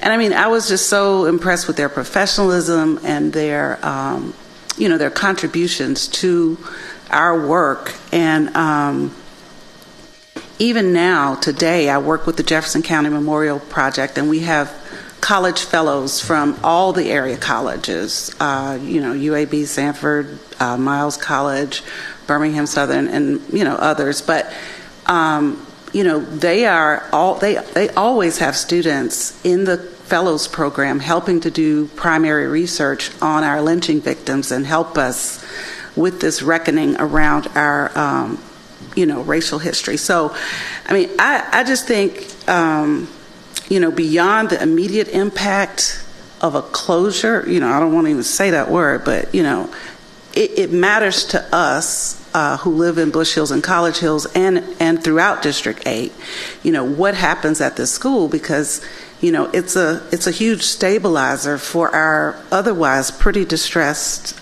area.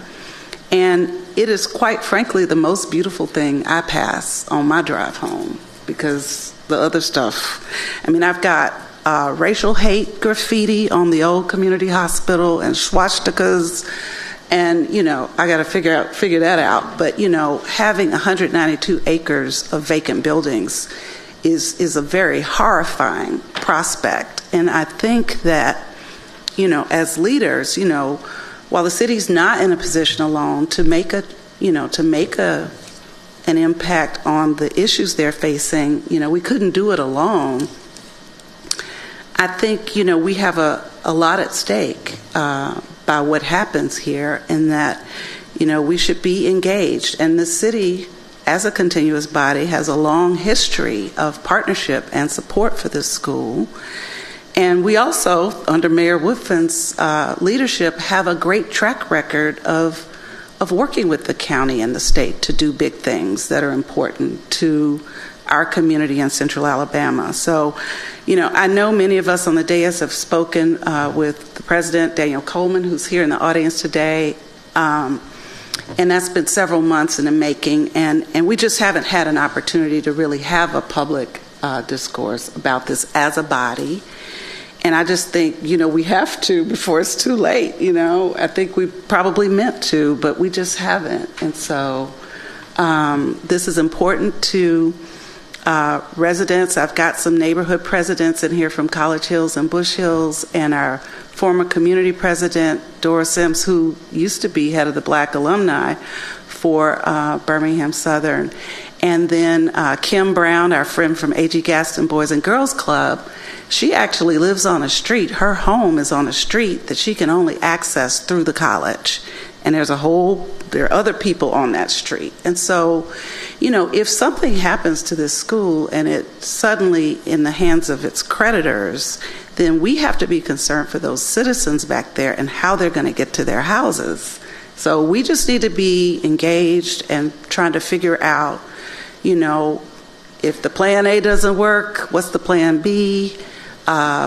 If everything goes bust, what do we need to be doing? How do we plan to protect these residents who are behind the school? Because, the creditors, if it forecloses, they'll be concerned with getting their money. They're not going to be concerned with whether we like what's going on the campus or who's buying it. So I just think we have a lot to think about, and I'm happy that my colleague Hunter approached me with this initiative. I know I've been approached by a couple of others, and we just have meant to and haven't done so yet. And to have this opportunity to discuss it publicly is very important, I believe, for Birmingham and all the citizens. So thank you for giving me a chance to say what I needed to say.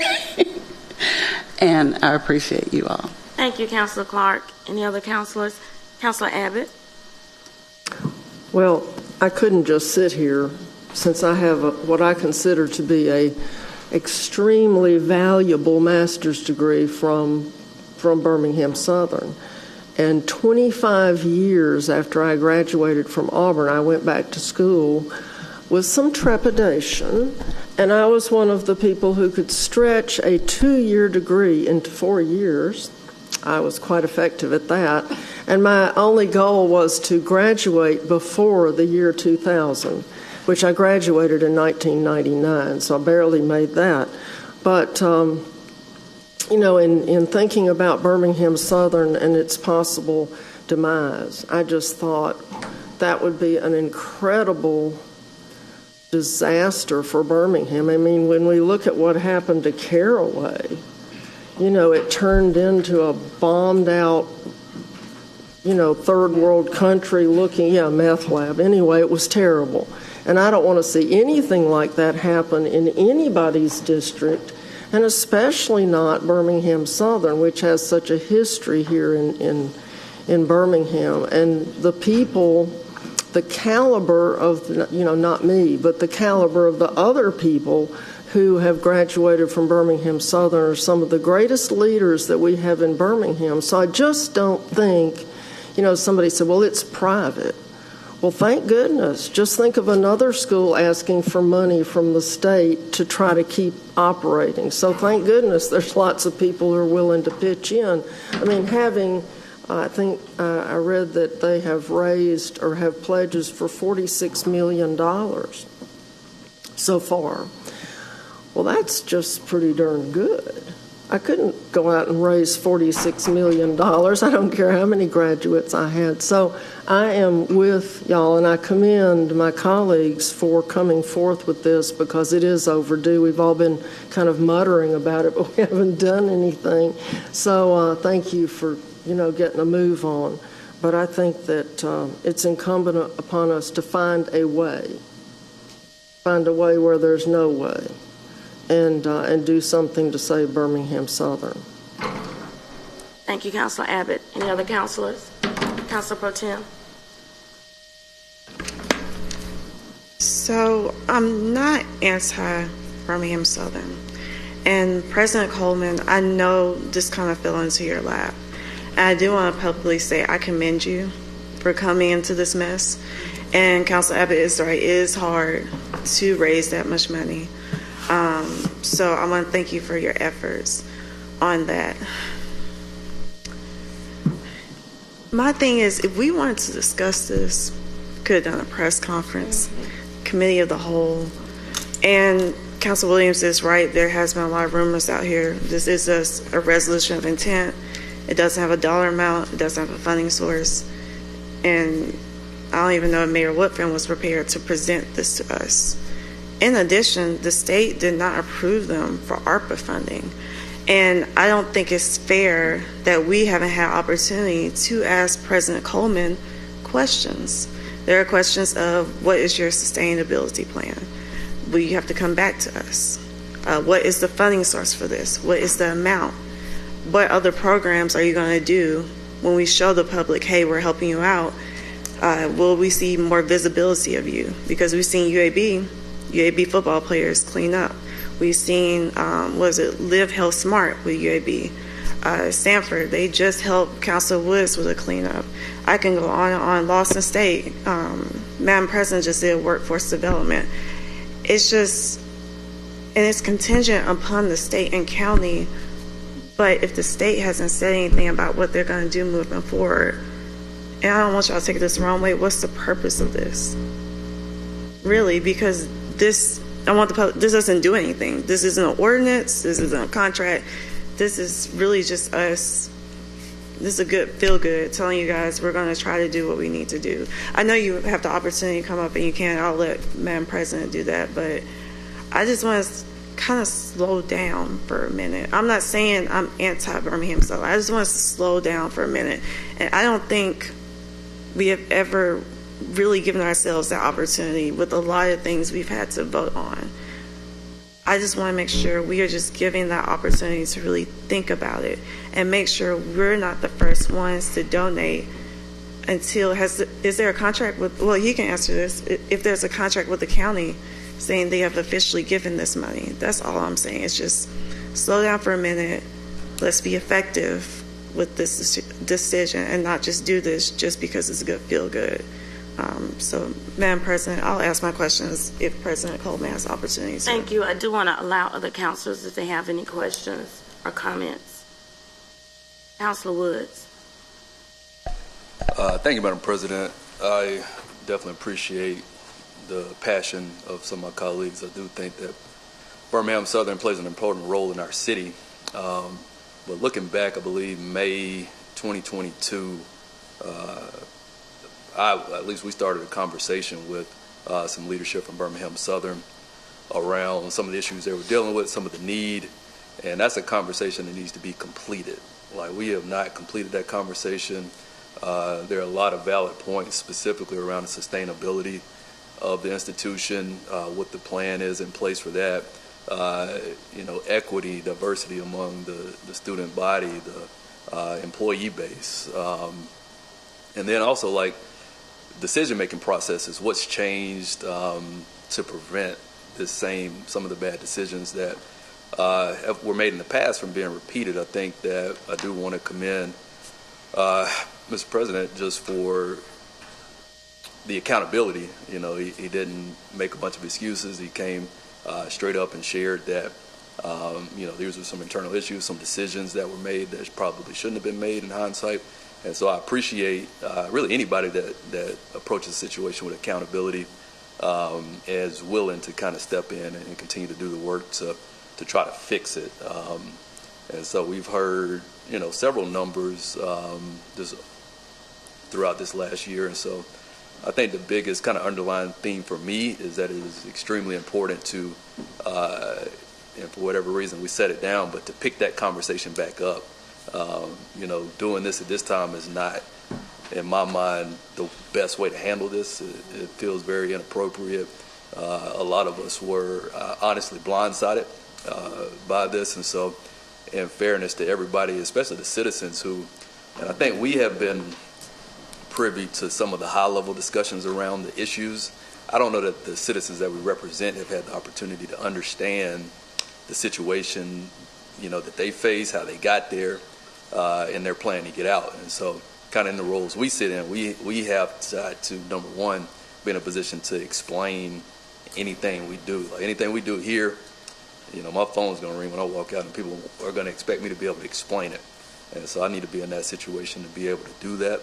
I think that, we talked about, also kind of opening the books and having a look at, what some of the financial aspects of where you currently stand today, and just making sure like how much money is actually needed to get you back where you need to be, and making sure that we're just not throwing money at something, that there is a legitimate, sustainable plan, and something as important as Birmingham Southern, I think, is doing it right, going through the process, engaging, the administration and leaning on some of their expertise that they have throughout this building is important. And so, for all of those reasons, and probably some not stated yet, I think that this needs to be moved to committee of the whole, where we can have a more robust conversation, where we can bring in leadership from Birmingham Southern to answer questions, where we can bring in representatives from the community to ask their questions, and hear from people that are on either side of this issue, so that we can all be adequately informed. And so,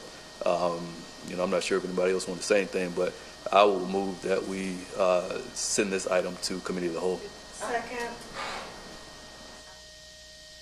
Excuse me, we have a vote that's been placed before us to move this item to committee of the whole for further discussion. So it's not a no, it is just asking for an opportunity to give more information, give counselors as well as anyone from the public that would like to hear that discussion, to have those questions brought forward, okay? So we have the motion and a second. Is there a counter to this? Councilor Williams? So I support sending this to committee of the whole so that we can all be on the same page. But I want to clarify a comment. But though we're in the middle of the vote. But I'm speaking to the motion that was made. So I want to clarify that, and I said I supported moving this to committee of the whole, but I wanted to clarify that the importance of a resolution and the importance of the city saying that they support something gives a nod to the other governmental agencies as well as potential private donors to Birmingham Southern that the city is behind them. And that is what a resolution does. It's more than feel good. It actually has a purpose. And Madam President, I would like to say this, since that's something I'm about to say. You don't have to do a resolution for this, but also I would like the council, like Council Wood said, have an opportunity to ask our questions. Like I said, before. And you can say Council Smithman said it, because I said it. But all I'm saying is I didn't say it was unnecessary. I'm just saying we need the opportunity to ask the questions. That's all. That's why we've all met with Daniel Coleman. And everybody hasn't met with Daniel Everyone has Coleman. not met, and so that's why we're asking for the pause for these same type considerations, and we want to be fair to Birmingham Southern, to President Coleman, as well as to the residents of this city and to this council. All we're asking for at this point, and the motion is on the floor. Hang on 1 second. Councilor Tate had raised her hand prior. I just want to, echo what Councilor Wood said and Councilor Smitherman, because I haven't had the opportunity to talk to President Coleman. I think I may have been out of town, and would love to have that opportunity. Because again, I'm like Councilor Woods. I want to know what your sustainability plan is going forward, and I think that's fair, to me and my other colleagues, going forward and having questions. So I would like that opportunity, to speak with you. Thank you, Councilor Clark. Thank you. And I wanted to say to that issue that I don't know if your mic is on. I don't know that it is either. I wanted to say to the issue of accountability that, President Coleman's transparency is very refreshing, and that we do need to be sure and have everybody comfortable that we're not going to be here in a couple of years. And I think if we need to discuss those things more, I think it's definitely worth taking the time to continue this conversation, in a deeper way, so that, because I think the accountability is the biggest issue. But I feel comfortable because I have met with him and talked to him for several, as a stakeholder. But I think, everybody deserves that opportunity to go deeper and be convinced that this makes good sense and that, it's probably the best plan A we could have. And also understand if there's a plan B, what is that? Because I think we need to know. I don't know that we want to ask that now, but it sounds like we want to go into the committee of the whole. Thank you. Again, the motion that's on the floor is we're considering to take this to committee of the whole. We have a second. We have heard your comments. I think it's also very important. I want to just say that I understand the passion that's involved. I understand the work that's been done. Birmingham Southern, I have family members that are graduates of the school. Grandparents grew up in that area, so it was always a fixture.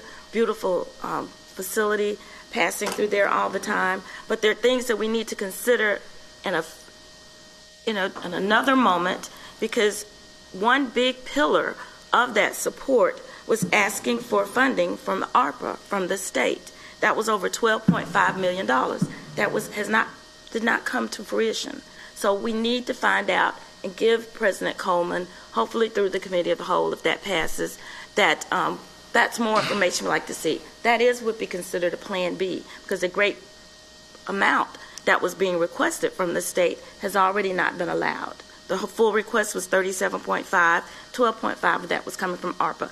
They've closed that special session. That money is not coming. So now money would have to come from Education Trust Fund. So again, we have counselors that are not ready.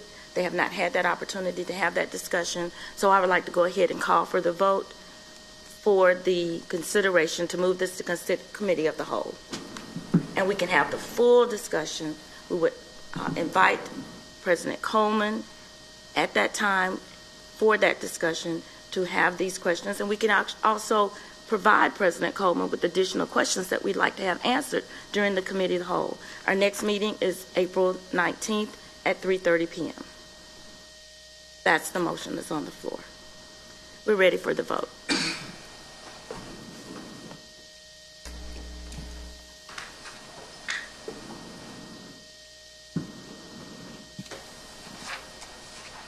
All right, thank you at that time. So now that motion passes, and we will invite President Coleman to our committee of the whole. We'd ask for preparation to consider some of the questions that have been posed today.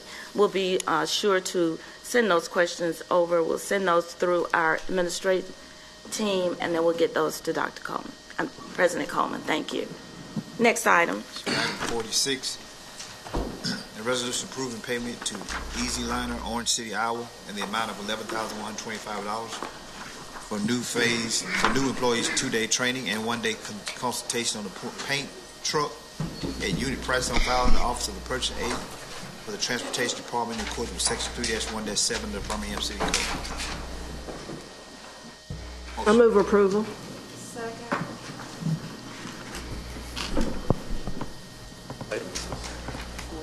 All right, thank you. This item was asked to be pulled from consent. I'm not sure which counselor pulled did that. it. Okay, It was thank me. you, Ms. Zabit. Go Yeah, ahead.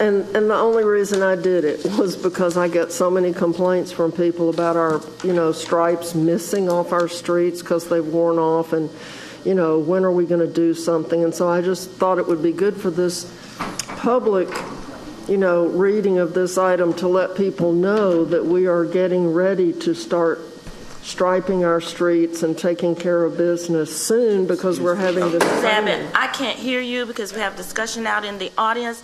If we could ask you to move that discussion outside the chamber so that we can continue with the agenda. Thank you, Ms. Zabit. Yeah, and so that's really just the reason I wanted it to be read out loud, just so anyone who's listening to us today would know that we are getting ready to start doing something about the problem of the lack of traffic bars and crosswalks and, all the things that wear off after a while, and we haven't been able to do anything about it because we've had a shortage of equipment and, obviously a shortage of employees that know how to use it, and we're getting it. So I just want people to know, you don't have to call me because we're getting it. I'm sure that they'll come and stripe a street near you soon, so thank you. All right, thank you.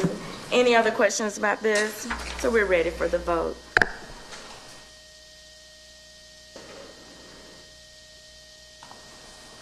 All right, item number 46 passes. Next item, Mr. Clerk. Item number 53 has been withdrawn, as well as item 55. Should be at item 63. Item number 63, a resolution setting a public hearing April the 18th, 2023, to consider adoption of an ordinance to amend the zoning district map of the city of Birmingham, case number ZAC 22-13, to change zone district boundaries from Q, O, and I, qualified office and institution district Q, MUM, qualified mixed use medium district, filed by Miller Mobley, the owner for property located at 2614 Highland Avenue and situated in the northeast quarter of section 6, Township 18, Range 2, West Birmingham. Motion on the item. All right, this item is setting a public hearing for April 18th, 2023. Any questions about setting this date? Mr. Clerk, if you'll call the item. We're ready for a vote. Motion be over.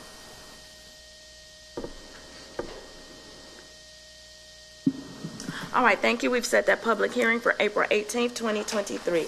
Next item. Should be old and new or speakers. All right, thank you very much. Before we begin with the speakers, I would like to allow councilors opportunity to give updates regarding their district. Councilor Moore, you ready? Yes, Madam President. Yes, Madam President. Thank you. So first things first, I want to my neighborhood associations. We have a couple of neighborhood associations that will be meeting this week. South Woodlawn will be meeting tonight at 6 p.m. at the Woodlawn Library. Kingston will be meeting on Monday at 6 p.m. at Royal Event Center. Norwood will be meeting on Wednesday at 6 p.m. via Zoom. And Harriman Park will be meeting Thursday at 6:30 p.m. 4 p.m. Harriman Park will be meeting Thursday at 4 p.m. At the Harriman Park Rec Center. March 18th was would have been the celebration of Reverend Fred Shuttlesworth's 101st birthday, and so wanted to say happy belated to him on that. This Saturday from 10 a.m. to 11 a.m. at Linnell's Beverage and Boutique, located in Norwood, at 1208 32nd Street North. She will be having yoga in a liquor store. Yoga in a liquor store. I don't know if y'all have ever done that before, but it's tight in there. Right. So definitely go and check that out. It's a new experience, and I'm pretty sure it'll be an eventful one. Let me see. On April the 4th, Community Police Academy will begin having classes. It's a 10-week program with classes that meet every Tuesday from 6 p.m. to 8 p.m. and Saturdays at 9 a.m. to 12 p.m. To sign up, give a call to 205-933-4175 or email bpdcope@birminghamal.gov. On Wednesday, April the 5th at 6:30 p.m., Don Hawkins Rec Center in the Roebuck neighborhood, Ms. Kim Richardson, the owner of Yes Yoga and Wellness, LLC, will be offering yoga to the community. Bring a yoga mat and some comfortable clothes. Her goal is to make sure that anybody that is unfamiliar with yoga or is new to it feels comfortable and is able to have a great experience. And then lastly, on April the 6th from 6 p.m. to 8:30 p.m., Birmingham Public Library will be hosting the novel tasting at the Central Library. Newcourt Steel is a signature sponsor, and it's going to be a great event. So y'all make sure y'all check them out. And then also I had an opportunity to go over to Greater Birmingham Humane Society on yesterday. I know there's a video. I don't think it's ready just yet, but I had an opportunity to go and talk to them because there are several neighborhoods within my district that struggle with stray animals, and so they really gave a lot of great information in terms of what we should do when we see animals that are roaming around in the neighborhoods, as well as how to properly care for our own animals. Definitely encouraging folks who have pets at home to get them spayed and neutered so that we don't have that continuing issue. So that concludes my announcements, Madam President. Thank you, Councilor Moore. Councilor Abbott. Thank you, Madam President. The next Planning and Zoning Committee meeting will be on Wednesday, April 12th at 3:30 p.m. in the council chambers. Hard to believe we're already to April, almost. Tonight at 6 o'clock, the 5 Point South neighborhood meeting occurs at the Highlands United Methodist Church. 6 p.m. You can find it because the fountain is right in front of it. Of course, the fountain doesn't function, but it is still a fountain.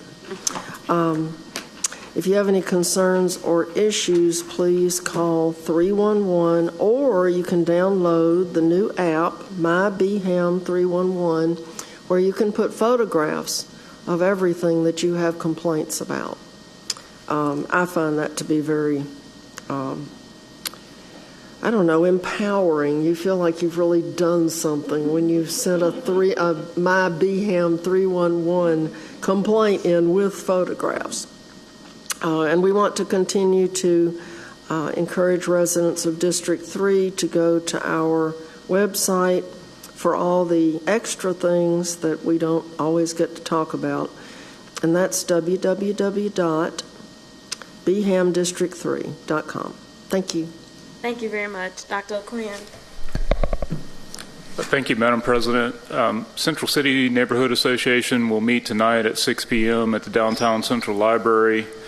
And because the City Council will not be meeting next week, I'll go ahead and announce the neighborhood meetings for the Southeast Lake neighborhood, which will meet on Monday, March 27th at 6 p.m. at East Lake United Methodist Church.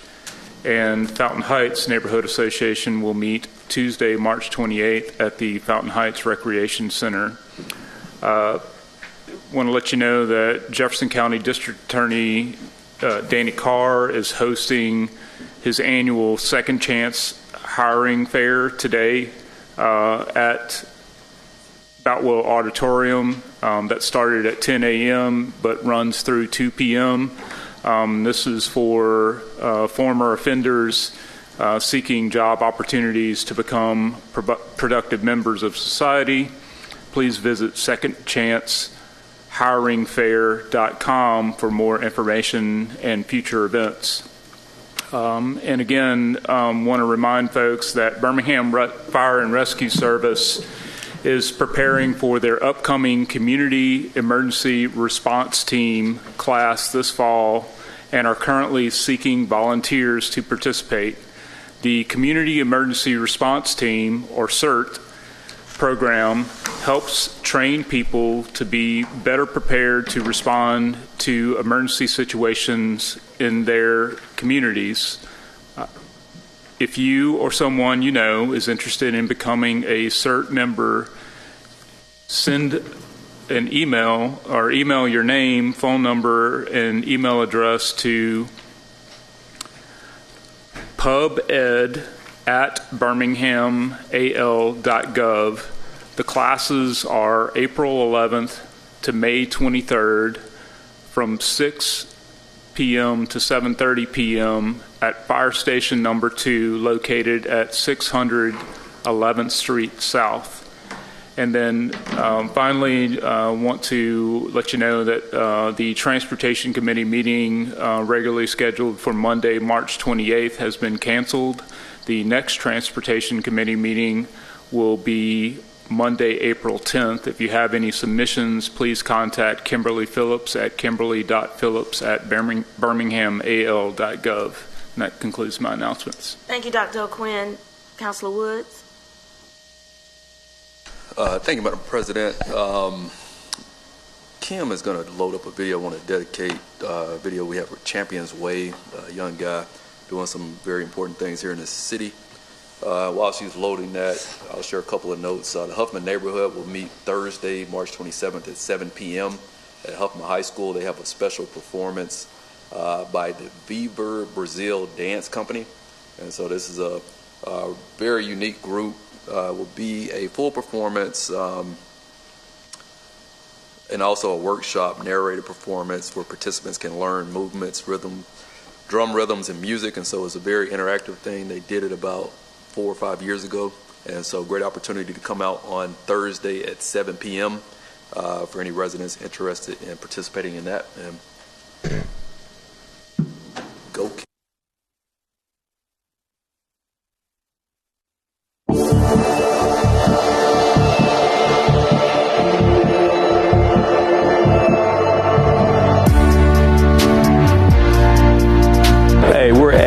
High School for the annual City versus County basketball game with some of the seniors that are leaving.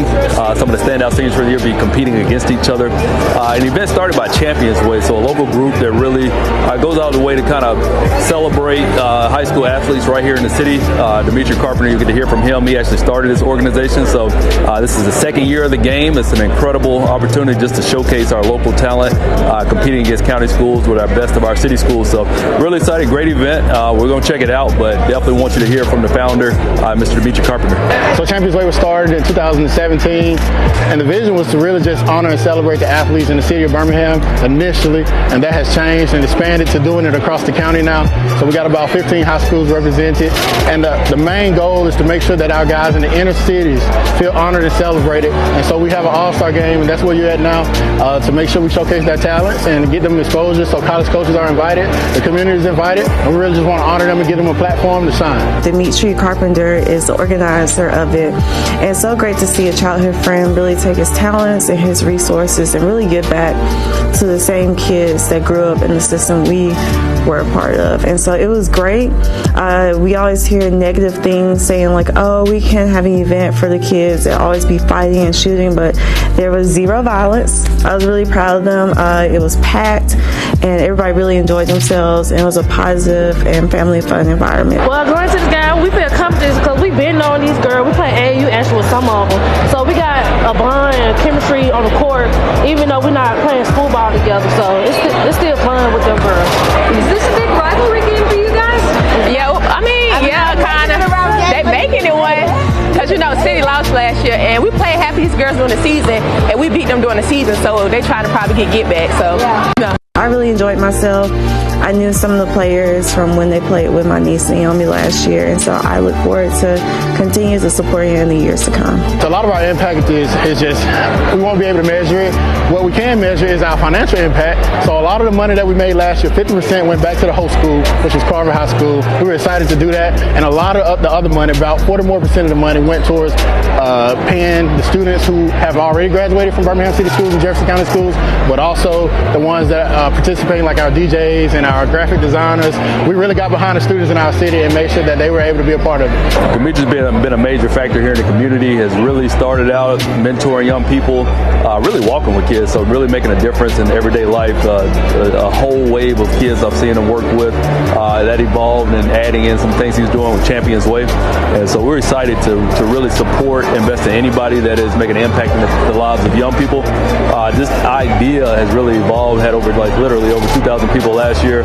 People are pouring in today, getting ready to get started here in about 30 minutes. So we're excited for what's happening here, and just want to encourage everybody else to start out doing exactly what we did, is really work with the people in your circle, in your vicinity, and impact the lives of young people where you can.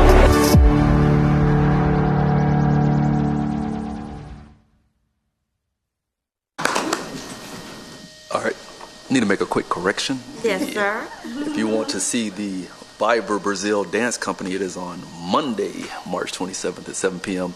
at Huffman High School. So Perfect. Thank you. Thank you for bringing us that information from Mr. Carpenter and his group. Thank you. Councilor Tate? Thank you, Madam President. Very exciting, Councilor Woods and Pro Tem. First, I would like to give a sincere thanks to and appreciation to Corey Starber, Courtney Newton, Miss Alice Williams, and the Community Development Team for their partnership this weekend. We hosted a home buying seminar at One Pratt Park. It was very valuable, getting in the weeds of the home buying process. And we also want to thank the following: Miss Kamika Holyfield with First Horizon Bank, Jay Hazley with ARC Realty, and Miss Eula Jackson from Trustmark Bank. And so just giving them a shout out for bringing that valuable information to the constituents in District 9 about the Shadowbrook development. Tonight, East Thomas neighborhood meeting will be held tonight at 6 p.m. located at Wilkerson Middle School at 116 11 Court West. Evergreen neighborhood will meet also tonight at 6 p.m. at the Evergreen Community Center, that's 1867 16th Street North. Also tonight, Smithfield Estates neighborhood will be meeting. Conference call is 605-472-5447. The code is 558467. Indian Ridge neighborhood will meet Thursday, March the 23rd at 5:30, and they'll meet on conference call. The number is 689-971-1270. The code is 068464. This week, Sherman Heights will have a neighborhood cleanup on March the 25th, and that'll be from 8 to 10. Participants will meet at the Mount Ararat Baptist Church at 7:30. The address is 2001 Sladen Avenue, Birmingham 35224. The next public safety meeting will be held Tuesday, April 11, 2023 at 1 p.m. Please submit agenda items by email Wednesday, April 5th, 2023, no later than 12 noon. You can submit those items to Beatrice, beatrice.collins@birmingham.gov. If you have questions or concern, feel free to contact the office at 254-2302 at that extension. And thank you, Madam President. Thank you very much. Yes, ma'am. Councilor Williams. Economic Development and Tourism will be meeting today. It was supposed to start at 11:30, but we're running a little bit behind. So it'll be following our meeting right here in these chambers. Crestline Neighborhood will be meeting Thursday, March 23rd at 6 o'clock. South Eastlake will be meeting March the 27th at 6 o'clock. And Crestwood South will be meeting also March the 27th at 6:30. And so we have a few neighborhood meetings on the horizon. That's it. Thank you, Councilor. Councilor Clark. Thank you, Madam President. District 8 announcements. We have one neighborhood meeting this week. The Inslee neighborhood will meet Thursday at 6 p.m. at McAlpine Recreation Center. And this is a special called meeting as their regularly scheduled meeting last week was postponed. If you're still looking for a spring break camp for your child and they're interested in theater, then look no further. Next week, Birmingham Children's Theater will start its first ever spring breakout camp for ages 8 to 18 years old, and it's not too late to register. You may, for more information, you can go to www.bct123.org/spring-break-out. And then Birmingham Parks and Recreation is still doing early bird registration for its summer camp, and you have until April 14th to secure spots for your children aged 5 through 12, and those camps will take place during June and July at various locations across the city. For more information, you can contact Lisa Pickens at 205-254-2303. And mark your calendars for Saturday, April 8th. We're headed to the Central Park neighborhood for our monthly Be Litter Free cleanup. We're going to be with our friends from Black Warrior Riverkeeper and Hands on Birmingham, so please be on the lookout for more information on that. If you're curious to hear what new Rails to Trail project is slated for Western Birmingham, then you can come out to the Starbucks at the Crossplex and join your neighbors and our partner, Freshwater Land Trust, for a short, not strenuous morning walk We're pretty leisurely about this walking thing, and we cover a lot of ground in our conversations. But each Thursday we meet up about 5 minutes till 8 a.m. to do a 1.25 mile loop, and all paces are welcome. We are investing in our pools to get them ready for the summer, but we need to make sure they can open. So the Parks and Recreation Department is hiring lifeguards and training lifeguards. If you're not certified, applications will close on May 12th. You must be at least 16 years of age. That's the minimum age. There is no maximum age. So Parks and Rec, at Parks and Rec, you can contact Terry Sewell Harris at 205-254-2189 for more information. And that concludes my remarks. Thank you. Thank you, Councilor Clark. Councilor Pro Tem. Thank you, Madam President. We have the 5 Point South neighborhood. They will meet today at 6 p.m. in the Social Hall of Highland United Methodist Church. The Woodland Park neighborhood will meet Monday virtually at 6 p.m. The call-in number is 727-731-3972. There will not be a budget and finance meeting this Monday, March 27th. The next one will be Monday, April 10th at 3:30 p.m. Submissions are due Wednesday, April 5th by noon. Email submissions to laquita.wilson and ethan.harris@birminghamal.gov. And then for more information, visit our website, www.d6bham.com. And thank you, Council Woods, for getting a video of City versus County.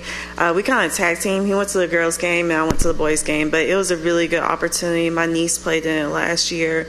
The kids really enjoy themselves. It kind of gives them the last hoorah before they play college basketball or graduate, because usually if you don't make it to state or even regional, that's usually your last time to play with your friends. So I'm always happy to support that, and thank you, Council Woods, for supporting Dimitri. Thank you, Madam President. Thank you very much. These are announcements for District 7. Today, councilors, I do want to remind members of the Utilities Technology Committee that we'll be meeting at 2 p.m. in the council chambers. We have 2 neighborhood meetings today. The Tarpley City neighborhood will meet at the Mirador Center at 6 p.m. The Green Acres neighborhood will meet at Lifting Christ Worship Center at 6:30 p.m. There's also bulk trash and brush pickup that was scheduled today for Gracilla Heights and East Brownsville. Tomorrow we'll have bulk trash and brush pickup in Roosevelt City. I rode through Sunday. There's a lot of piles out there, so I just hope that we'll be able to pick most of those up. They've been sitting there and really an eyesore. So really looking forward to getting those picked up. Thursday, March 23rd, the Industrial Center neighborhood will meet via conference call at 6 p.m. And there is a bulk trash pickup for Germania Park South scheduled for Thursday. Friday, the bulk trash pickup is scheduled for Powderly. On Saturday, we do have a cleanup in District 7. That's Saturday, March 25th. We'll have the Jones Valley cleanup. That'll start out at Wiggins Park, and the hours are from 9 a.m. till 11 a.m. We are looking forward, beginning to start our process of planning our Love D7 Day. That will be held in conjunction with Earth Day on Saturday, April 22nd from 9 a.m. to 12 noon. We'll be starting at the Powerley Branch Library. We'll have more information as we get further into April. Can't believe we're almost about to be April. But we just want to put that out there so that it'll be in everyone's hemisphere in D7. You've heard a lot of mention today already about travel and meetings that are having to be rescheduled. I do just want to make everyone aware that a quorum of the council will not be present next week for attendance at NLC and NCRC, those national conferences. So the next council meeting will be held April 4th. I don't have any other announcements at this time. Do ask you to for any updates, please go to district7bham.com. You have those information on our website. At this time, Mr. Clerk will entertain our speakers list. Thanks, Keith. Good morning. Morning. Thank you for being here this morning. I have 2 things to share this morning. So back in 2019, I was here, and I brought a program called Gracias Choir Christmas Cantata at the BJCC. I'm working on for the communities of Birmingham, and I'm really appreciate that to present this program for the communities. And so back in 2019, we had a great show called Gracias Choir Christmas Cantata. About like 2,500 people came for free. It is free admission music concert. It was really awesome, and it is like a travel concert. This year we are planning on have this concert in Birmingham. So about like 32 cities in the United States, they're going to travel and perform for free admission for the communities. So we brought the joy and happiness to the communities. And also another thing is the main reason why I'm standing here because we're gonna have a Christian leaders conference, which is in Atlanta, Georgia. But even though this conference will be held in Atlanta, Georgia, but I would like to connect with a lot of pastors and bishops around these communities, and we would like to invite them to the conference, and we want to make the network system, networking, and conversation, and spiritual development. So that's why I'm also pastor. So I'm trying to invite all the pastors around this area, and then many representatives of church, they are willing to come to this conference. I remember back in 2019, right after finished the Christmas cantata, the pandemic began. Pandemic hit the world, and then many people, they lost their faith, and they are departing from the church. And also, many churches are getting older and older, and they keep crumbling down. But this is our main problem. So through this conference, we would like to reconnect with the name of Jesus Christ, and we would like to preach the gospel to the end of the world. So that's why we would like this conference will be held from April 10th to 13th at the Gas South Convention Center in Atlanta, Georgia.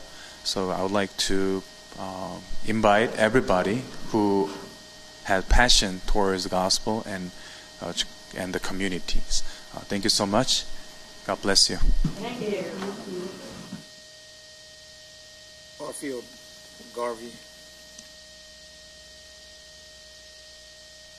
Hi, you have 3 minutes. Thank you. Okay. Yes, thank you, Madam Speaker.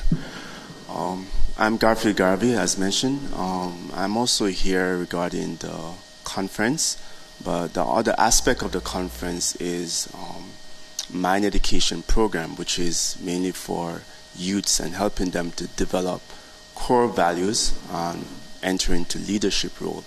So one of the things that we know in the aspect of health, when our immune system is strong, we are able to overcome whatever virus or germs that's in the air.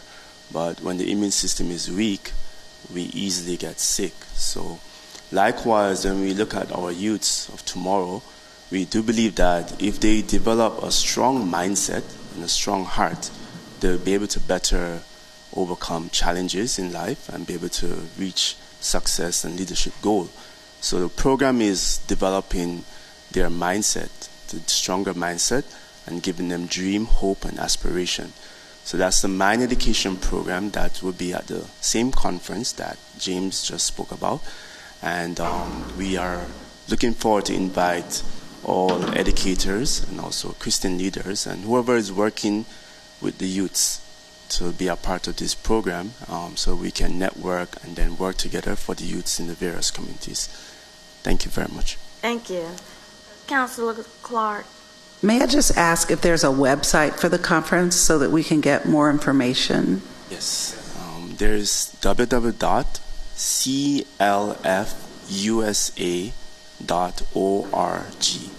That's www.clfusa.org. Thank you. You're welcome. Thank you very much. We wish you much luck with the conference as well. Mr. Clerk. Adrian Pearson. Pearson.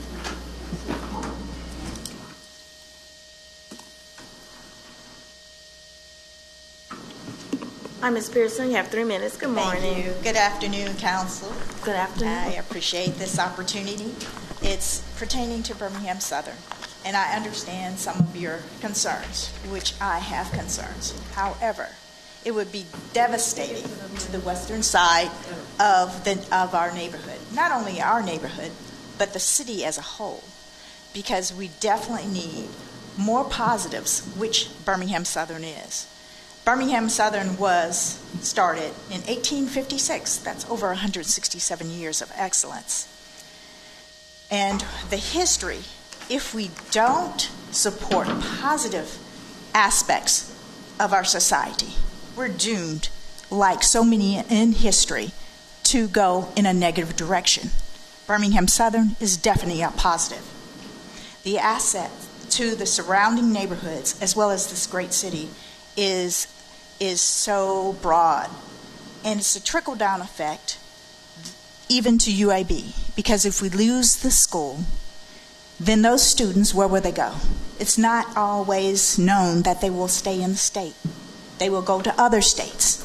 They will be the assets of other states and not here. So that is why I am here as the president of College Hills to strongly suggest we look deeper and go further into the big picture. We can't afford to lose positive things in our city. We have enough negatives. We have to go forward. Thank you. Norris Cooper. Norris Cooper. Doris Sims.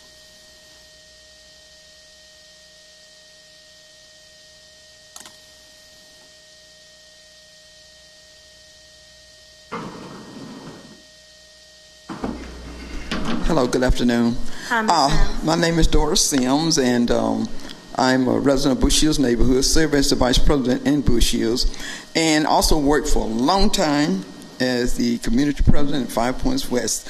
Let me say I'm a 1984 graduate of Birmingham Southern College. And as a graduate, I never really left the college per se, because I became one of the co-chairs of the Black Alumni Association up there at Birmingham Southern College. And for, I guess, the past 15, 20 years, we started what we call a brown bag luncheon, where we brought back former graduates of BSC in order for them to tell their story of where they had gone since they left the hilltop. And here in Birmingham Southern, possible leaving Bush Hills is just, it's really something that you really can't just say you want to see leave, because Birmingham Southern has just been an anchor in our neighborhood, and working with the late Alma Dennis and also with our current president, Ms. Streeter, both have also relationships there with BSC. So that BSC has always been connected to the community. Dr. Birdie was the leader with that, working with us, making sure that BSC was anchored there and contribute to the community. In fact, we as a neighborhood honored Dr. Birdie and his wife by naming that strip of 8th Avenue to Bush Boulevard in honor of them. Because of their commitment to work with us as a neighborhood and as a community, and also partnering with us to do many things within our neighborhood and with the schools. And I think they still work a lot with the schools, because the students came in as tutors and mentors. And one of the things that we had tried to do for a while was to get BSC sort of connected with, like at the time, Wilson School, where we wanted to track a number of students from elementary all the way up to college to BSC. And I know that Ms. Dennis worked a lot with that, even after Dr. Birdie left. I think Dr. Pollock came. We still were working with him, and then General Krulak came in, whereas he worked diligent with us and with several other presidents that came to BSC. So I just want to say that as I will listen to you today, I hope that you all will consider working closely with BSC, because it is truly an anchor here in the city of Birmingham and in our neighborhood, and we would not want to see them leave because of the support that they bring to the Bush Hills neighborhood and, of course, to our community and citizens throughout. So it's just a great part of Birmingham, and I can only imagine if they leave, what would happen to the vacant building there that they have stored there, and we just don't want to see another ISO here in the city of Birmingham or into our neighborhood. So I just want to say that I stand here supporting BSC and hope that you too, after you get a chance to talk with our President Coleman, to make sure that whatever those concerns you have are answered to your expectation so that we can see that they will continue to reside right here in the city of Birmingham. Thank you again. Thank you, Ms. Sims. Curtis, can't read the last name. Cannon. Cannon. All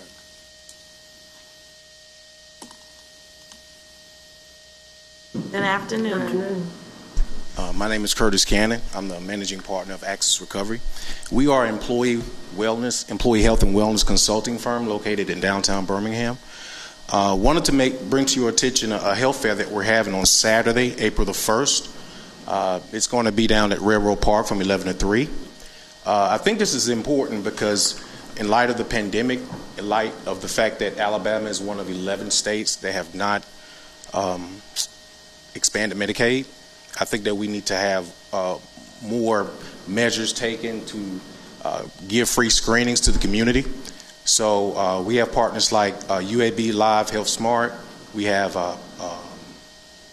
Archwell Health, and we have over 20. I think one of our sponsors is here. So anyway, really just wanted to get the word out to the community and let everyone know that we are providing these free health screenings, the glucose test, blood pressure, all the things that you do in the comprehensive screening. UAB and Archwell are going to have a significant presence at the park, and I think it'll be great for the community to be aware of this. We really think this should be more of a community initiative, and our organization is willing to support that initiative. And we're going to look to do this every year.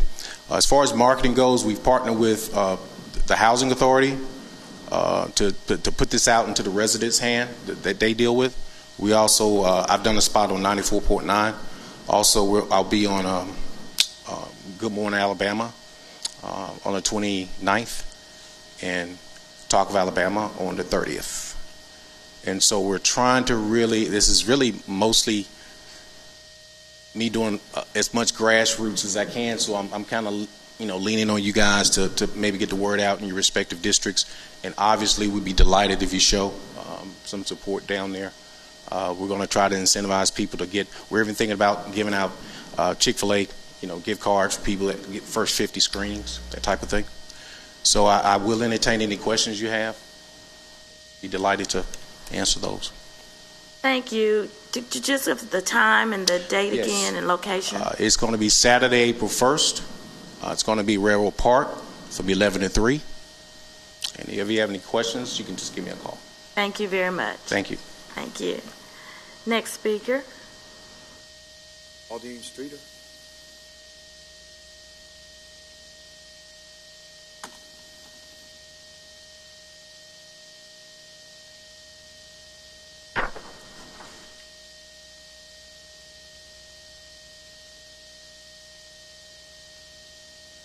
Good afternoon. I'm Walla Dean Streeter, the president of the Great Bush Hills Neighborhood Association. I'm coming today, and I understand where you all are coming from when you made your statements about wanting to have a meeting of the whole concerning Birmingham Southern College, and that's very understanding.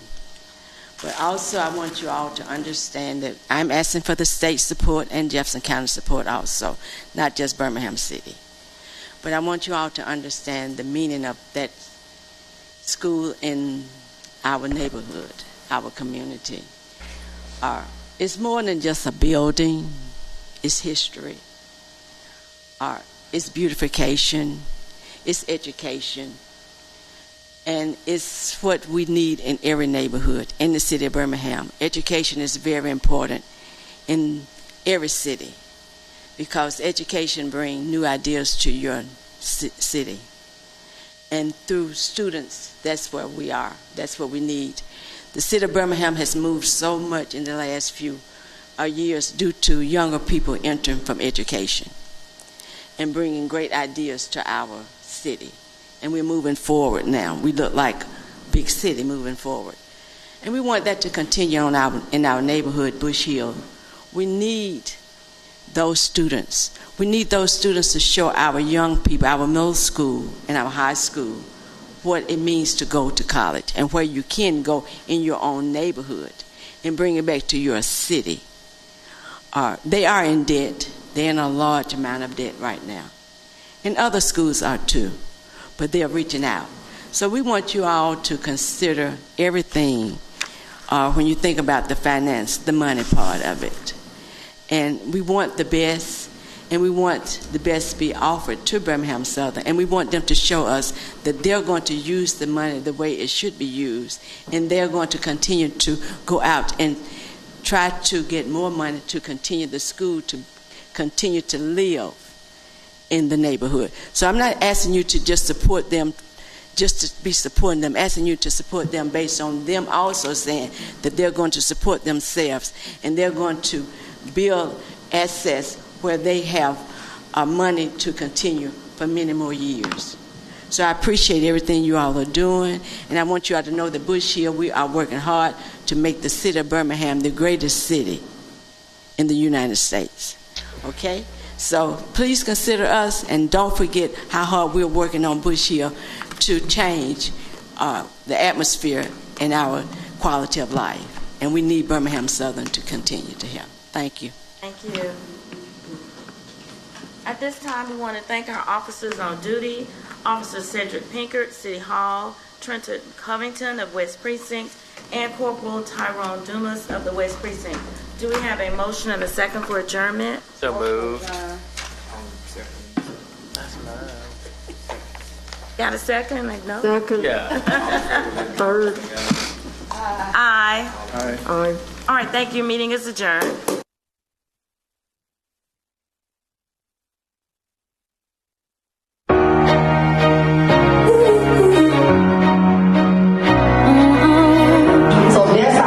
Collective power. Don't let anybody tell you what you can't do. And always come to those that are sitting in power. Because I do know that people that roll in power and organize in power, you can change the mindset of the heart. Because God said He holds the king heart and He can turn it whichever way He pleases. This Women's History Month, Counselor LaTanya A. Tate joined with the Black Women's Mental Health Institute for a program. This is what a community of wellness looks like. What happened today is what the full community of wellness looks like. We have invested members, stakeholders. We honor those that are coming up, and we'll take the reins and do this work. Counselor Tate went on to pledge $30,000 of American Rescue Plan Act funding to the Black Women's Mental Health Institute. And don't let anybody tell you that you can't do something, because as constituents and people in the community, those like myself that sit in power, you have to organize, as Dee said, for what you want and come and tell us what you want. But I'm a person that moves in the collective building, power building, and I believe in the collective. So that's why I was able, when God told me here to make that $30,000 donation with no hesitation. I'm finding my strength doing that and just being intentional about what I'm doing as the first Black female chairperson of safety in the city of Birmingham. The Black Women's Mental Health Institute will be providing free counseling and mental health services in District 9. Because what I'm really imagining and redefining for District 9 is, I was just sharing with Doc, is I am going to do an initiative called Summer Reads. And the subtitle would be called Resource to Block. You know, how do we get the resources, into the community? As the chairperson of safety, I'm being very intentional of building an ecosystem. The leadership at the Black Women's Mental Health Institute is working to destigmatize mental health and create pathways for people who are seeking help in historically underserved communities. It's not work time, this is us time, what we talk about today. And for more from the Birmingham City Council, follow along with us on Facebook, Twitter, and Instagram. Stay safe, Birmingham. Good morning, everyone. This is Councilor J.C. Moore, and these are your D4 announcements. So first things first, we have neighborhood association meetings that are taking place. Tonight we have South Woodlawn at 6 p.m. at the Woodlawn Library. We also have the Norwood Neighborhood Association that will be taking place on Wednesday at 6 p.m. It'll be virtual as well as through phone conferencing. And then we also have the Kingston Neighborhood Association that will be taking place on Monday at 6 p.m. at the Royal Event Center. And I can't forget about Harriman Park taking place Thursday at 6:30 p.m. at the Harriman Park Rec Center. So please make sure if you live in any one of those neighborhoods that you make sure that you attend your neighborhood association. Make sure that you tell your neighborhood officers that Councilor Moore sent you. So we look forward to seeing you there. So one of the things that we really want to do here in District 4 with these neighborhood announcements is we really want to make sure that we're showcasing and highlighting all the things that are changing in the district. I know that that's something that's important. You know, when you elect someone to represent your interests and to represent your neighborhood, you want to make sure that they're working on your behalf. And so we want to make sure that we're communicating with you what's actually happening in the district. So currently we're here in the Norwood neighborhood, and we're standing in the midst of what was a real big issue for the Norwood neighborhood. Right here on the Norwood Boulevard was a very big flood issue that, you know, a lot of people had a lot of concerns about because there was erosion of the boulevard taking place, as well as the roads were less than desirable, and there was a lot of flood activity that took place here. However, with the partnership of, you know, the council working with the mayor and his team, Capital Projects, Ms. Denise Bell, and several other folks, this project has now been completed, and it's a beautiful road. You see people that just ride by, not having to worry about messing their cars up because of potholes, or not having to drive through big piles of mud because of erosion of the boulevard. And so just wanted to make sure that folks knew that this was taking place, that this has happened. I remember the first day that I was on the council, it was the first news interview that I was able to do. And so really excited about being able to just let you all know that this is done, and this is something that, you know, the community can enjoy now.